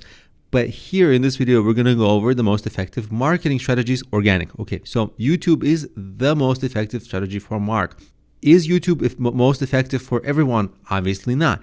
Why is it the most effective for Mark? Because Mark has a video-based business. His consumers are interested in watching video courses. That means they like consuming content with video. If you don't have a video-based business, think about what do your consumers like to consume? Do they read? Do they like photos? Do they like, what kind of media are they comfortable consuming? Because people who like to read, well, maybe videos for whatever reason might not be right for them. Maybe they read during their commute, and so videos just maybe don't make sense for them as much because maybe for whatever reason they can't watch. So whatever is natural for your audience, then that's a good sign of where you should invest on social media in terms of your effort for promotion. Mark has about 50,000 subscribers, which is quite good. And if you look at the About, he's got over 5 million views, almost 6 million views. And he just posts development videos, right? His courses are software development videos. It's very natural for him to post software development videos. Not all videos get a lot of views. A lot of videos don't get that many views, right? 1 week ago, 3 weeks ago, 400 views. So it's okay. It's not great. But some videos, if you sort by most popular, some videos really get a lot of views, right? This one 500,000. So some of these are pretty popular. And it's just a matter of over time creating a lot of videos. Some of them will not be popular. Some of them will be very popular. That's a very common pattern for YouTube channels. Regarding the rest of social media, I'll walk you through it. This is the Twitter business account from Framework TV. They only have 141 followers, which really tells us they're essentially not active on it. They just have some automated messages coming out of here, but they're not active on it. Facebook, same thing. There's only a couple of hundred people who like this. So they're not too active on social media, but they use YouTube. And if you're wondering well, I need a lot of strategies. Actually, no, that's not right. You see, that's a common mistake because if you do a lot of strategies, you're going to do a lot of things a little bit well. But if you only do one thing really well, then you'll do it better. So to create a YouTube channel like I showed you with 50,000 subscribers and millions of views, it takes a significant focus and effort that shouldn't derail your main business efforts, right? Because YouTubing is not Mark's main job. So that's the trick. You got to do a couple of things for marketing really well, and that way you get much better results than if you do a lot of things in a mediocre way. Like if you have a little bit of Instagram, a little bit of Twitter, a little bit of Facebook, a little bit of this, a million things, but then none of them really break through like that YouTube channel I showed you, then obviously it's going to be really hard to get traffic. Now, some rules of thumb for you. All of these, they take time. The beginning is the hardest. So if you're struggling in the beginning to get traffic, don't worry. Everyone is struggling in the beginning. What you have to do is just be persistent and figure out that one or two main marketing strategies based on how your consumers like to consume and where they hang out. If you perfect them over time, then they'll turn into great sources of leads for you that you can turn into your webinar attendees. That's really the pattern. With this video, I want to start the section of the course that talks about email marketing for webinars. Email marketing is great because you can invite people to multiple webinars. Emails have the highest open rates, more than people see your updates on Twitter or a lot of social media. So email is a great way to re-engage and also warm up your leads through an autoresponder. So the way it works is, first you have to use all kinds of paid and free ways to get people to your website so that on your website you can collect their email addresses, and once you have their email addresses you can send them through a sequence of emails through your newsletter. So you'll be able to reach them anytime through email, and over time they'll just get your regular email, but at first you're going to have a chance to warm them up with your autoresponder, which is a sequence of pre-written emails that come at a regular interval just so people can get used to getting your emails and getting value from your emails. And eventually, once they get warmed up more and more and more, they'll be more likely to come to your first webinar and second and third and so on until they enroll into becoming clients. Now, in the next few videos, I'll walk you through how to set up a autoresponder for if you're trying to sell a service business, like maybe you have a marketing agency of some kind or design agency. You can easily swap one of the emails for having the call to action to invite people to your webinar. And before we get started, I just want to mention a few things. Some people ask, should I write a book in order to generate leads to my webinar? And not many people buy books. If you give books away for free, a lot of people who will take your book for free won't really read it, because those people often have like hundreds of free books that they got because they know how to get books for free. So books are typically not the best way, but a free course, in case you are selling like an information product, sort of like Mark, a free course is fantastic. And let me show you how actually Mark does it. You can check out Mark's website. It's frameworktv.com. What you see is when a person comes to the website, what Mark does is says, hey, you can get your free certification now for free. And people are like, oh, okay, it's free. What you get is you basically get a free access to a course that you can sign up and start. When you sign up for this course, Mark gets your email. You see, Mark gets your email, and then he's able to send you multiple emails. So I would actually recommend doing something like this, give something away for free that people actually want, without it looking too much like an annoying email collection pop-up. This is actually probably a nicer, less intrusive way. And once people get in for free, Mark gets your email. And actually, what I would recommend is to enroll in this for free so that you can see the emails that Mark sends, and you can copy what he does for your own autoresponder in case you have a business similar to his, and just to see how he creates the autoresponder that invites people into the webinar. You can just basically get his emails and use something extremely similar to what he is doing with these emails. Because these emails, the scripts, they're public because everybody gets them, right? They're publicly sent emails. So there's no problem taking inspiration from them or learning from what he's doing. So that's essentially the strategy, is you get people from any way possible, free marketing, paid marketing, into your email list. And from your email list, you warm people up to be warmer leads. Once they're warmer leads, you invite them into your webinar. In the webinar, you close the sale. Now we're getting into email writing and the field called copywriting. And there's different copywriting styles. And copywriting is a really big field with a lot of different approaches and a lot of science behind it, and so on and so on and so on. This is not a copywriting course per se, but we are going to go over some copywriting techniques and examples. So what I want you to understand is there are many approaches. I'm going to have one certain approach. It's not the only way to go, but I can only teach the style that I do. What you might have seen online a lot of times is the kind of copywriting style that reads like this. Make money with my 3-step secret blueprint formula. You don't have to know anything. Just follow my steps and make passive income online. It's easy, blah, blah, blah. Just buy my program. I'll share with you the secrets after you buy my stuff. It's not how I write, but you see this a lot. The quote unquote secret 3-step formula, or some step, 1-2-step, or blueprint, or whatever. There's very common keywords and phrases that are used in these, and they're kind of spammy, kind of like an infomercial, kind of like a used car salesman type of sales. It works. It's not my favorite. It's kind of like beginners fall for this often. And a lot of times people who use this take advantage of others. Not always, but at times it takes advantage of other people's naiveness, right?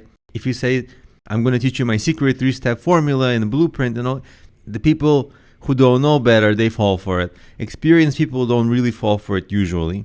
I don't write that way. I write kind of clean, honest, very direct, and what I always hope is tasteful copy. And when I write, I try to be honest and direct and appeal with value to the customer to whom I'm writing. Is my method the only method that there can be and should be? Of course not. So that's why I'm making this video, is to explain to you that there's just other ways to go about it. I'm going to be showing you the way that I know how to do, the way that I like to treat people, and I like to just be direct and honest and come to them with value. So if it's inconsistent with some things you've seen online that work, That's fine. So now we'll be getting into actually putting together the email campaigns. In this video, I want to cover a very common confusion of what's an autoresponder and what's a workflow and what's the difference between them. And this is, of course, autoresponder email sequence and the workflow email sequence. So there's two approaches. Which one is right for you? What's the difference? We'll start with the autoresponder. It's very simple. It's a pre-written sequence of emails that you can send out to your new email signups whenever you want, maybe on an interval of like daily, weekly, monthly, however you want. The key point about it is that it's not smart. So like the first email can say hello, the second email can say buy my product, the third email can say buy another product. But if your customer bought all of your products, including that product which is promoted in the third email and the fourth email and the fifth email, the autoresponder doesn't know. It doesn't dynamically react to what the customers have done. It just takes them through a sequence, regardless of what the user has done. So if the user responds something like, I hate you, you're stupid, stop sending me spam messages, and in the next automated email, the autoresponder doesn't know that. So they send, well, thank you for being a great customer, we love you, and so and so and so. Buy our products, and it angers the consumers even more. And most people, they actually do use the autoresponder because the examples I gave aren't that extreme usually, and usually you do want to introduce your business to your clients, and autoresponders really are a great way to warm up your leads and do what's called lead nurturing. Take them from a cold lead to a little bit of a warmer lead, hopefully sell them something. A step up in intelligence and also more technically challenging is creating a workflow email. This is also a pre-written sequence of emails, but this sequence of emails adapts to the actions of customers. For example, let's say they clicked some link, they visited some website, then the workflow knows that the next email has to be sent according to what the customer did. It's not just blindly going to send things. You're going to set what the reaction would be. So if a customer visited some sales page but didn't buy, then the next email would be something like, hey, I saw you visited our sales page, didn't buy, was there anything wrong? So it would adapt to the consumer's actions. So that's the difference between the autoresponder and the workflow. The autoresponders, they are easier to set up and they are easier to manage. So if you are just starting out learning about how to do email marketing, I'd suggest doing the autoresponder only. If you're more advanced and if you have technical ability to set up all the analytics and everything and can handle more complex sales copywriting and email copywriting, then workflow is probably a better option for you.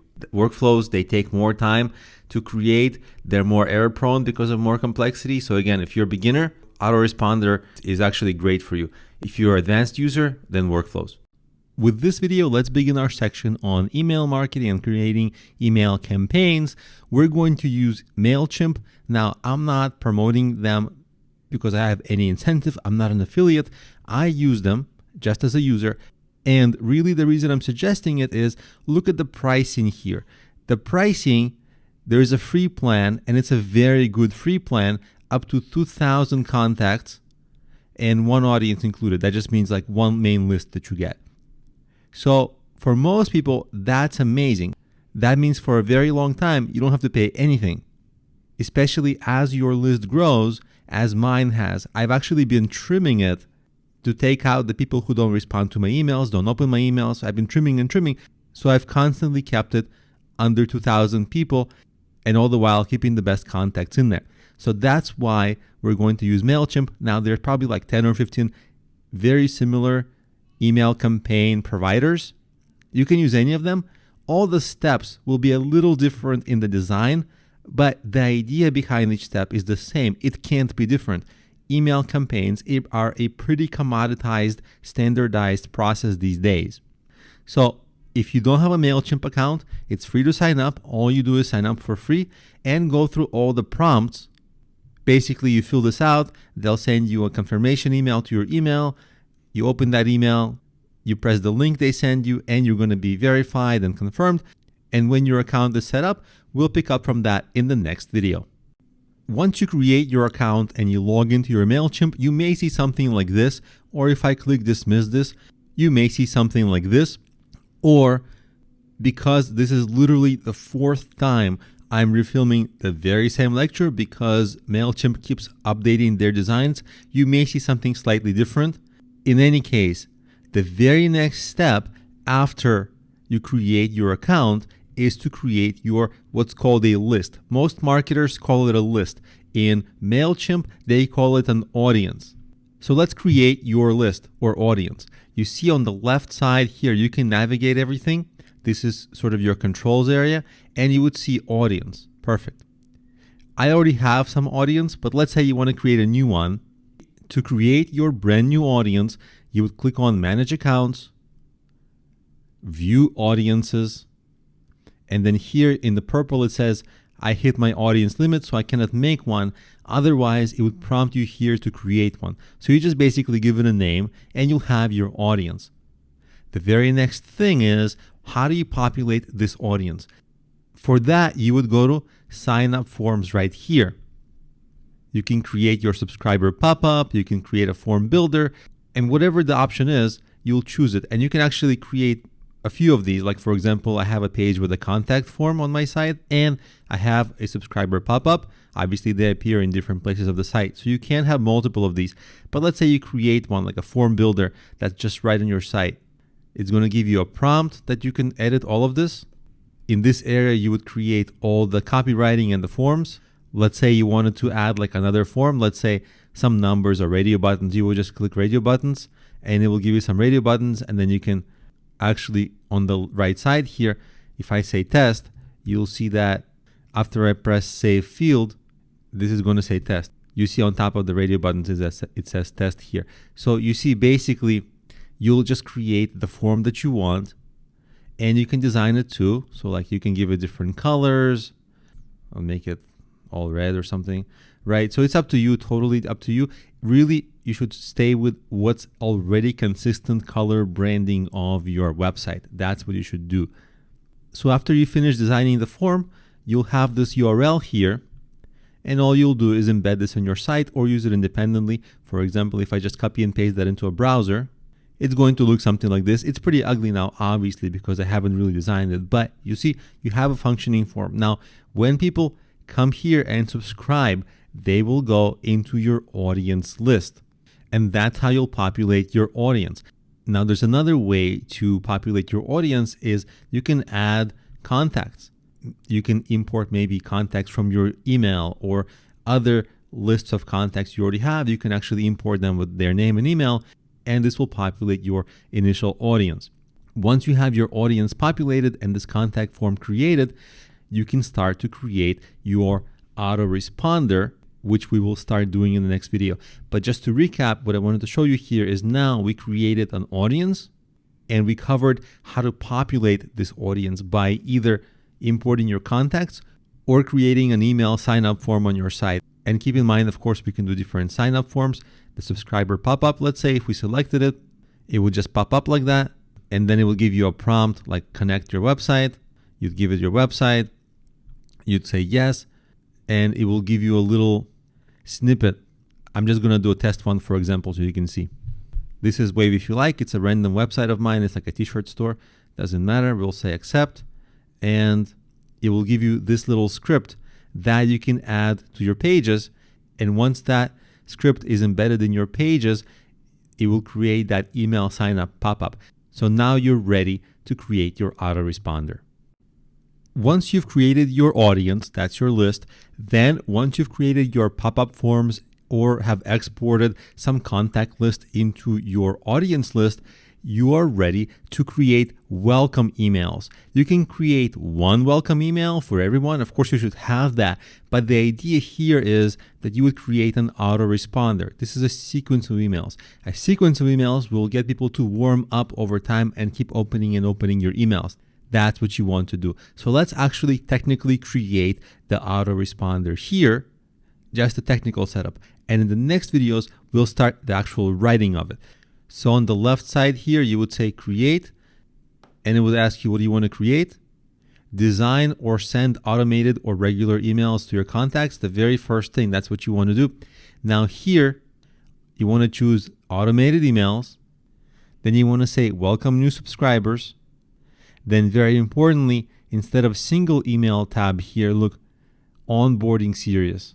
That's what you want to do. And it will actually fill out this name here for you, and it will tell you which list to choose from. That's which audience to choose from. You would choose the audience that you created, and you would say begin. Once you've done that, they take you to your autoresponder. This is how you manage your autoresponder. Notice there's like welcome to the welcome email. Then there's the second email. Then there's a third email.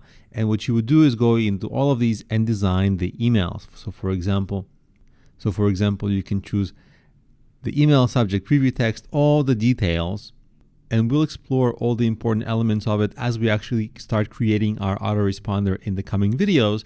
But in this video, what I wanted to do is actually to get you to land on this page so that you know how to technically get to the point where you're starting to create your autoresponder. Now, let's say you were working on it and you quit, or at some point later, you just want to come back and edit some things. How do you find it in your dashboard? You go to your left side here and you go under your campaigns. You'll see what we have here is this onboarding series. Right now it's in draft form, obviously, and you would just click it and you're back right here. So you can edit it at any time. So in the next video, let's actually begin writing it. In this video, let's begin exploring how I write the autoresponder. And at the same time, you can think of it as the workflow as well. It's in this case similar because you're able to filter next recipients by certain tags. You see this option here. You can filter them so it can respond, and you can do that. But for now, we're just going to focus on the straightforward autoresponder and the first email that you're going to write. And you see here, I have a pretty good open rate, around 30%, and a 3.5 click-through rate. The click-through rate I would like to improve, but that's besides the point. Let's look at what I wrote here. So we're going to go into pause and edit, and you can say edit the email. It's going to be a little hard to read, so I'm going to just say edit this, and it's going to be a little hard for you to read. So I'm going to take this text and I'm going to put it into a Word document, and we're going to go through it just so it's easier for you to read. I'll basically do a Control A, highlight everything, put it into a Word doc, and then we'll just resume.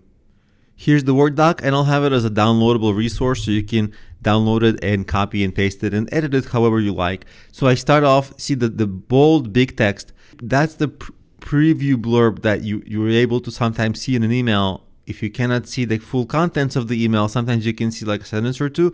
So you get to see a little bit of this. So I say, hi, my name is Alex Genadinik from Problemio.com, so they know who I am. And I'm immediately branding myself and reminding them of my business. Then I give them a very clear benefit. I'll help you plan, start, and grow your business. And then I create my own credibility and authority. Just like I've helped millions of people, or in this case, I say millions, through my courses, books, coaching, and more. Okay, so a few words here, but I did a lot. Reminded them of who I am, established credibility, gave them very clear benefit. Then I get into the email. The email is a little long, but it covers a lot. So first, thank you for joining my list. Then I continue to build rapport. If you're starting your business, congratulations, it's an exciting time. Then I, with this sentence, show I know how they feel. But in addition to excitement, if you're starting a business, you may be experiencing financial stress, confusion, low confidence, self-doubt, possible family pressures, and a wide range of hard to deal with emotions. I know that most entrepreneurs, maybe all entrepreneurs deal with this, or 99% of entrepreneurs deal with this. And if another entrepreneur is dealing with these emotions, they'll think to themselves, oh my God, yes, he knows how I feel. So you continue to sort of get on the same page with that reader because they really don't know you yet. They just have only a few lines from you. Then I start to segue into how I can help them more. So every entrepreneur has a learning curve before they succeed. My job is to shorten your learning curve, decrease your struggle period, and get you to a better place with your business. The first thing I work on with my clients is business fundamentals. And this is the first kind of questionable thing. Do I have to start with business fundamentals? Not really. But in any case, I do in this email. And the reason I do is because quickly I'm going to start selling my very good business fundamental products, course and book. And then I'm going to pitch the business coaching service, like my agency service basically, in a few seconds later. So look how this ends up going. I created an easier approach to business planning in which you can accurately plan an entire business in just 3 sentences. Yes, it's true, and people love it.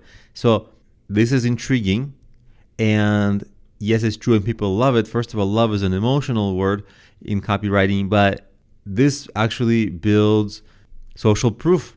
So there's a lot of things going on. What I'm trying to do is have extremely little waste, and every sentence hits on some point, either an emotion, building rapport, building intrigue, showing how I'm going to provide value. There's very little fat, or at least I'm trying to have very little fat around this, and every sentence packs a punch. So when I say I created this business planning approach that we can create a business plan in just 3 sentences, then I give it even more social proof. I teach it in my business plan book, and here it is, used by a few major universities. Boom. Almost nobody can say that. And my business plan online course. Boom, here they are. Learning business planning and how to create correct business strategies will immediately help you avoid many common first-time entrepreneur mistakes, saving you months or years of time and significant money. So that's a benefit. Then I say, give this a try. In my future emails, I'll address every common challenge faced by entrepreneurs. And with every email, you'll become a stronger entrepreneur. Some of the issues I'll be covering in my future emails are business ideas, growing your business, branding, revenue, all that stuff.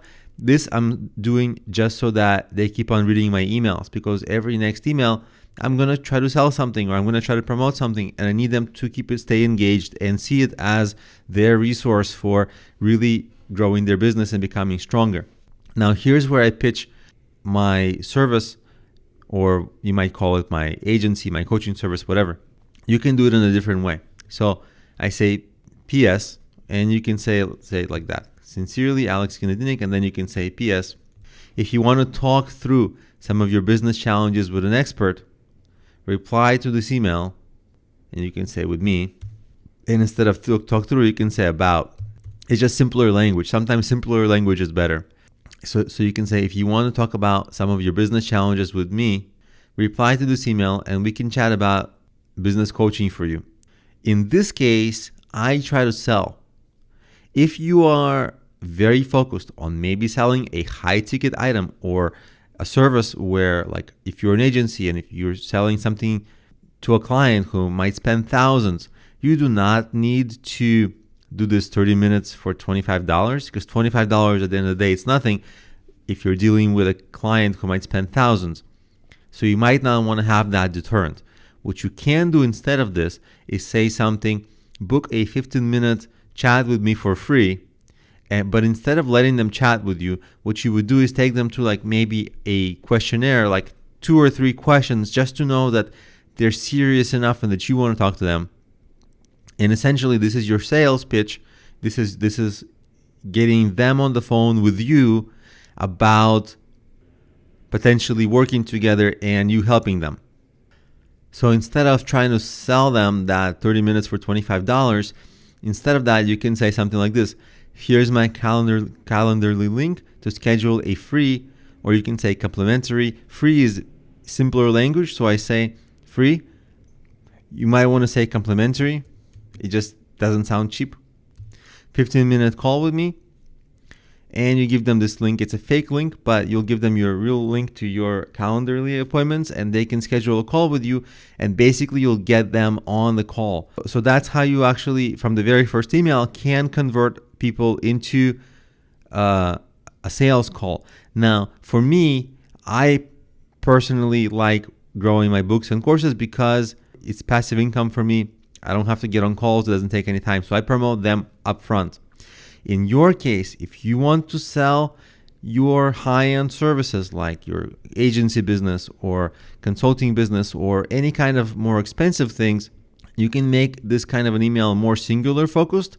So you would take out your maybe low-end products, because these are cheap at the end of the day, and you would put this blurb more prominently higher up there. Maybe in fact where I promote the books and courses, here you'd say something about them getting on a call with you. The only issue with getting on a call is that you're going to get a lot of bad leads, people who are going to waste your time. So you have to have a little bit of a process to vet all your leads. And that's why you want to take them maybe through a little bit of a questionnaire, something simple, 2, 3, 4 questions, just to see if they're like a kind of prospect you want to work with. And in that questionnaire, you'd ask them how long they've been in business, what their marketing budget is, or whatever you're selling to them, so that you know, like, is this a match for you? And if it is, you get on a call. And if it's not a match, you just get off the call as soon as you can. If it is a match, you don't have to stay for 15 minutes. You can stay as long as it takes to close the sale. And that is a pretty effective first email. It's a little aggressive. You might want to go a little slower on this without selling at first, with just warming them up further. And that's an option. You can just inform and educate here without having links to products or ways to engage them. Another thing you want to do is somewhere in here, ask them to reply and tell you about their business. What that does is it takes your emails out of spam folders, because when people reply, the spam checkers, they see that these kinds of emails that you send are legitimate emails. And so you're going to have a higher open rate long term, and they're going to get out of the spam box and into the inboxes for your future recipients. So that's essentially how we would do the first email of the autoresponder. Now let's take a look at the second email that we're going to be sending in our autoresponder. So this is the second email, and let's edit this email and let's take a look at what it's going to talk about. And again, because it's going to be a little bit hard to read for you in this case right here, I'm just going to take all of this copy and I'm going to put it into a Word document, and we're going to edit it there, and we're going to explore what's happening. The text in these big letters, that's not your subject line. That is the little blurb that your email recipient can read before they open the email. So this is actually part of the email. And here, the whole purpose of this email is going to be, because we already invited that person to reach out to us and have that initial call, and maybe you have a product or something that you mentioned, you want to build rapport, show them that you know how they feel, and give a lot of value. So that's what we're going to accomplish here. These two things, we're going to show them that we know how they feel, we understand their situation, and we're going to provide some value. So let's read it. And again, this is for my situation, which is I'm a business consultant, I'm a business coach, and I have products that I sell. Your situation might be slightly different, so you can just customize it for whatever you're promoting. So this text, not sure which ideas are best to get into, or if your chosen idea is good. That's what a lot of people struggle with when they start a business.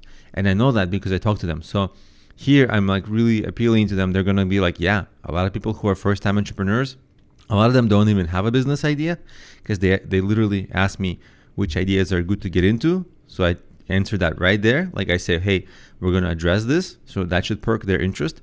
And of course, everybody who's starting a business that doesn't really know if their idea is good. And so this should get the person's interest. So let's build it up. Then I start to discuss the actual body of the content. So your business idea is extremely important. It is the foundation of everything you do for your business.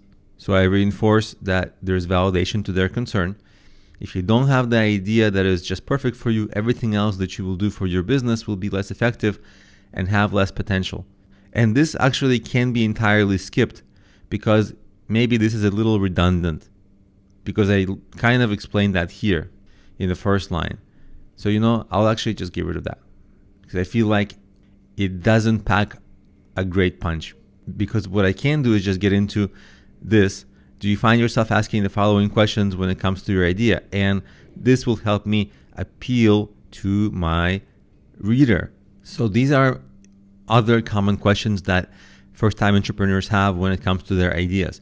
First, can Alex, that's me, give me an amazing idea? Because some people just ask me for business ideas. It might sound silly to some people, but people ask me for that. Or people ask, I wish I had a great idea, then I could really get into a great business, but how do I get that idea? And this is something that is a little long, so I should actually simplify that. So I can actually get rid of this whole entire thing here and say it like that. So this will be more on point. And I can even simplify it from here. I can just get rid of this entire sentence, the first sentence, and it will still be okay, but let's keep it as it is. The next thing people ask, how do I know which idea is best? Then how do I know which industry to get into? Should I protect my ideas? If so, how, right? People ask a lot about protecting business ideas, how to get feedback from experts, and what to do if people have multiple business ideas. These are all very common questions by first-time entrepreneurs. And many people who are just starting a business, they ask these questions. They might ask additional questions like, I have a business name and logo created, but what should I do next? That's what a lot of people ask. Then the point of these questions is so that now, hopefully, because I really know my customer, if they are struggling with these issues, they're going to be very interested because I'm literally speaking to their needs. The next thing is, well, how do I address these needs? And here's the trick here. What we want to do without going further in this email is, let's establish our goals. And I'm going to give you a couple of goals that are strategic for the second email. Very important. You want them to visit your website, not buy anything, just visit your website. And you want them to subscribe to you and follow you on social media. Why? There are two reasons for this. The first reason is that if they follow you on social media anywhere, they're going to get more notifications from you, and there's going to be more touch points where you can sell to them.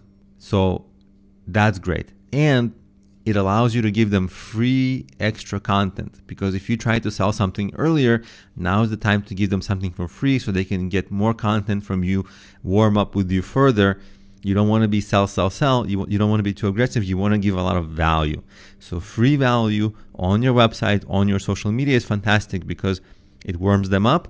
And if they subscribe or follow, you're going to have more chances to promote to them long term. And if they visit your website, you're going to be able to run what's called retargeting ads to them. Retargeting ads are ads, maybe you don't know this term, but it's basically these are ads that follow people around. Even if you don't know what they are, I'm sure that you have had retargeting ads being shown to you. For example, if you go to Amazon and you click on some product and then you go to Facebook, and for some reason Facebook knows to promote that product to you, that's the retargeting ad that Amazon set up with Facebook ads. And as soon as somebody visits your site, you can run those kinds of ads to them. Those ads are extremely effective because they're not targeting cold traffic, they're targeting warm traffic that's already been on your site. So that's the idea here. You want to get people on your site and on your social media so that you can bring them back either through retargeting ads if they've been on your site or through social media if they subscribe, all the while giving these people free content which helps them appreciate you for that because you're giving them free value. See, that's the strategy that we have in this particular email. It's very strategic. So then what you can do, I have this particular example. You don't have to follow this because I have my own content and I have my own strategies. But what I would recommend is that you create some kind of an article, like a blog post that you can send them. And when they click on the blog post link, if it takes them to your site, you're going to be able to run retargeting ads. Also, you can point to something on your YouTube or social media like I'm doing, or you can just suggest to them at the bottom here or somewhere, follow me on social media. But surely you want to give them some kind of free content. In my case, just because I'm being a little greedy, and I'll probably change this too, I'm trying to sell a course here, which is not a great idea. I'll probably change this to a link to my website so that I can run the retargeting ads to them. And if you want to get them on a call, if that is important for you, then you can suggest a free call and you can put your Calendarly link here and all that. And instead of a 30-minute, I'd say like a 15-minute call. So that's the idea. This email is just to give them free value so that you can have extra ways to re-engage these leads off your email to reinforce your emails. In the next few emails, you don't have to sell hard, but you want to build trust and you want to get people to keep opening the emails and learning from you. So I would mix it up with maybe a case study or two, maybe some tutorials. For example, let's look at my email number 3. We're going to pause it and we're going to edit this email so we can just take a look at what's in here. And again, I'm just going to take this and I'm going to put it into a Word document so you can see better. And what I'll do is we'll go over a few of these in this video, and then in the downloadable materials of this video, you'll actually be able to download the scripts. You don't have to take my scripts exactly, and I think that would be a mistake if you try to do it exactly or replicate it, because I probably have a very different business than you, and our customers are different. We have to talk to them differently, but this is just an example. What I'm doing with this email is I'm just addressing a pain point that I know that people have. In my case, with starting a business, people face this issue of procrastination, which ties into greater productivity. And they often procrastinate because they're just not motivated enough. That's not the only reason people procrastinate, but it's a common one. And I address it here. And the idea for me is to speak to the reader and have the reader go like, oh, yes, that's right. And then give the answer. Now, a lot of people, what they do when they create these autoresponders, very early in the email, they'll have some link to go to their website and download some resources or go to the full blog post. When I get these kinds of emails as a recipient, I don't like it because I don't really want to click off. I just want to quickly browse the email, read it, get value, and that's it. I don't always want to click. And since you're trying to build trust and rapport with your readers, you also don't want to make them do extra steps. Just give value. In my case, what you'll see is at the end of this message, I do try to sell a few things, like my productivity book and course. It's totally optional, not necessary. I'll probably end up taking it out just because don't want to oversell. Because if they don't trust you yet, they're not going to buy. So really the ideal thing is that just to build trust. So if people do procrastinate, and I know a lot of them do, then I go over common reasons that people procrastinate, and I explain it here, and people should go, aha, yes, that's my situation. And then you see, I give solutions. Usually the solution to the issues above is, and I actually go over the solutions, and the solutions, they can segue well into many ways. My coaching, my books and courses, like I mentioned here, or you don't have to do it at all. You can say in the next email, we're going to go over more solutions, more things you can do so that they will have a higher chance to read the next email that comes the next day, and next email and next email and next email. And then they keep opening. And then with every email, really, if you keep giving them real value, and that's not something, by the way, like for you to say, I'm giving value. It's for them. If they feel value, if they like what they're reading, they're going to keep opening more. And eventually they're warming up. And as they keep opening and reading more of your emails, they're warming up to hiring you for your services or buying your products, because you're building that trust, you're giving them value, and you're proving, I know what I'm talking about. I'm a trustworthy source here, and I care about my customers. That's why I'm giving you the answers right here in the emails. Now, let's take a look at the fourth email in our workflow. Now, let's take a look at the fourth email in our autoresponder. Here you see I'm addressing this common issue of 95% of entrepreneurs ask about fundraising. And if that's true, and it is true, maybe they don't ask directly, but they certainly wonder about it at some point of their process. And of course, the people reading this will also wonder about it. And I try to give a lot in this message, because a lot of people, when they try to raise money, they have one idea in mind. Some people want to do crowdfunding. Some people want to get money from investors. Some people want to do loans or grants. And so I actually go over like what my 10 strategies are right here in this paragraph. And I give it all away, not in detail because I cannot possibly go into great detail in one email, but I give away all the potential strategies. So I'm not holding anything back. And again, just building trust. Of course, because I'm greedy, I have this thing where I'm promoting courses and books, but you don't have to do that. You just warm them up, and eventually later, whatever the main thing you want to sell, they'll get it eventually, as long as you keep giving them ideas of why you're the right person to work with, the right business to work with, and also creative reasons for how they can use your product or services. Like in this case, I already mentioned this course in my autoresponder sequence earlier, but now there's another reason, because I addressed the fundraising questions in it as well. It's not all just about starting a business, it's about raising money. So another feature, another reminder for the same product.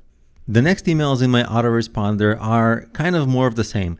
I give marketing tutorials, I give tutorials on how to create a website cheaply and easily and all these things, how to find a domain name. So there's no point in me going over it because it's just tutorials, just me giving value. Now, what I want to bring your attention to here is this is different. This is a case study. It's a case study of $1 million a year client that I had that I'm not selling anything here. You see, there's no real links to anything that I'm promoting.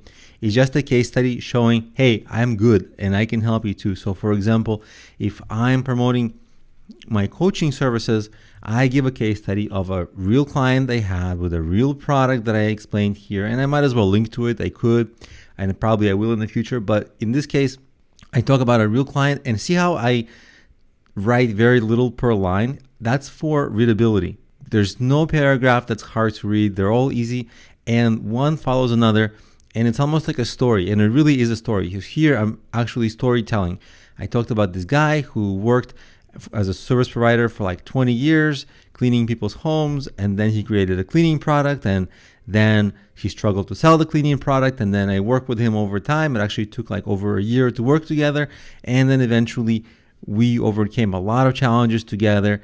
I saw him go from struggle, I saw him go to success, and he ended up just not only changing his life, but the life of his entire family. And he deserved it because he was in his 50s when his business finally worked, and he was actually trying to make it work since he was about 20 years old. And it's very inspirational kind of a story, and it has a great outcome in the end. I'm not going to read it to you, but that's what really happened is he struggled to sell his product, and he put it on Amazon. He was struggling on Amazon, and then all of a sudden when he started ranking on Amazon, he started making $5,000 a month, $10,000 a month, $20,000 next month, $40,000 next month, like $70,000 next month. And just 6 months before that, he was struggling and he was depressed and he was not feeling well. And I was with him every step of the way, and I worked with him to get him moving forward with that. So I tell this case study as a different kind of a email. It's not a tutorial, it's more inspirational. It can happen. And I follow this email with another one that says, hey, it doesn't take a genius, it doesn't take money, and it doesn't take connections. It just takes persistence, hard work, and resourcefulness. That's the next email that comes in. The exact text, I'll have it in the downloadables, in the downloadable material, so you can look at it, but that's the idea. And of course, if you see a successful case study, and then you explain, yes, you can do it. It doesn't take anything particularly special as long as you work hard. Here's how. Now hire me for help. That's really good because you've built up the trust in the previous emails. The people know what to get from you. If they're still opening the emails, they trust you. They like you a little bit at least. And then you say, okay, really, I can do this for you. It would be silly for them not to engage with you then because you've built up the trust. You've built up your credibility. And of course, who wouldn't want for you to help them with the same thing? Everybody would want $1 million business who's just starting out. So of course they're going to want to hire you so you can replicate this whole thing for them. So that is how you structure your autoresponder to build trust and to warm up your leads over time, which is again lead nurturing. And then hopefully at some point of the process of the autoresponder, people would start to come to you for, they will start to buy from you or get your initial sales consultation, whatever you're selling. And how many emails should you do this for? Well, some companies have this go on for 5 emails. Some companies have this go on for a lot of emails. 10 is a good number. It gives you a chance to talk about a lot of things, build trust. And after 10, the emailing does not stop. After 10, basically people just get your regular newsletter. Maybe you send it weekly, maybe you send it monthly. So they don't stop getting emails from you. They just go off the autoresponder and get your regular mailings. So you continuously have chances to sell to them anything you're launching, anything you're promoting, but they are warmer then and they are much more likely to buy. That's the whole idea here. After the first couple of emails of your autoresponder where your email recipients know about you, what your offers are, you don't want to keep selling. You want to give more value and keep reminding your email recipients of how your service might help them and give them ideas and inspire them. So I'm going to walk you through a very good autoresponder by Helium 10. Helium 10 is a service for Amazon sellers to help Amazon sellers with Amazon SEO, Amazon keywords, Amazon algorithm, and so on and so on. It's a paid service and it's a subscription service. So these guys need to make sure that the people who are subscribed to them keep on using them and keep on using them more and more over time and keep getting value. So let's go over some of the examples of the emails they sent to me and see how they do it. First of all, you see it's from July 3rd, and then they emailed a lot. July 3rd, 2 times on July 4th, 1 on July 5th. And of course, over time, I erased a bunch of emails, but still, you see, they keep emailing me. So they've kind of slowed down over time, but still, I get a lot of email from them. And if you look at some of the subject lines, it's always helpful. It's very seldom they're directly selling, but it's something that they're helping with. For example, if you're an Amazon seller, you might wonder, do I need a trademark? And boom, they answer that trademark issue. Then they send some free gifts, okay, whatever. Then they give tips, you see, to find best keywords. They give tips for how to do better product research. You see what I'm mousing over. And of course, every once in a while, they hint at, hey, get a subscription or get a premium subscription. For example, when they talk about data isn't enough, that's the recent email. Then they talk about some extra good training that they have, but that training is only available to people who have like a high-end account with them. So for example, me, even because I have their basic account, I'm not allowed, I don't get access to this. But people who do have a better account, they get access to extra training and extra tutorials and extra. So they have like levels and they keep giving value, but at the same time reminding you're going to get even more value when you sign up for the premium service. And over time, you see, I actually have been clicking on a lot of them, and I've been ignoring very few of them. What does that mean? It means that their subject lines are interesting and compelling. I keep reading these things. I don't always click all the way through to what they want me to do, but I trust them, and I'm like, oh, I'm very impressed by what they're sending me. So here's my suggestion to you. You can actually go to Helium 10 and sign up for their basic account. And you can also go to a few of your competitors that you respect, or maybe because they're your competitors, maybe you don't like. But at the same time, if you go to your competitors and sign up for their email newsletters, you do not have to reinvent the wheel. You just have to look, what are they doing that's interesting and compelling with their autoresponder? What can you incorporate into yours that you're not doing yet? And you'll get a lot of ideas from these Helium 10 guys and also from your competitors to what you can be doing. And if you don't know how to find Helium 10, all you do is just search Google for Helium 10 and you just go to the first organic result and you just make a basic account and that's it. They'll start sending you, this is that link, get your free account, and they'll start sending you emails, and their email sequence will be a fantastic clue for how you can onboard your customers, because these guys, even though they might not be selling this similar thing to what you're selling, they are really good. Like, I'm very impressed personally with them, and that's why I'm recommending that you also learn from them for how they do it.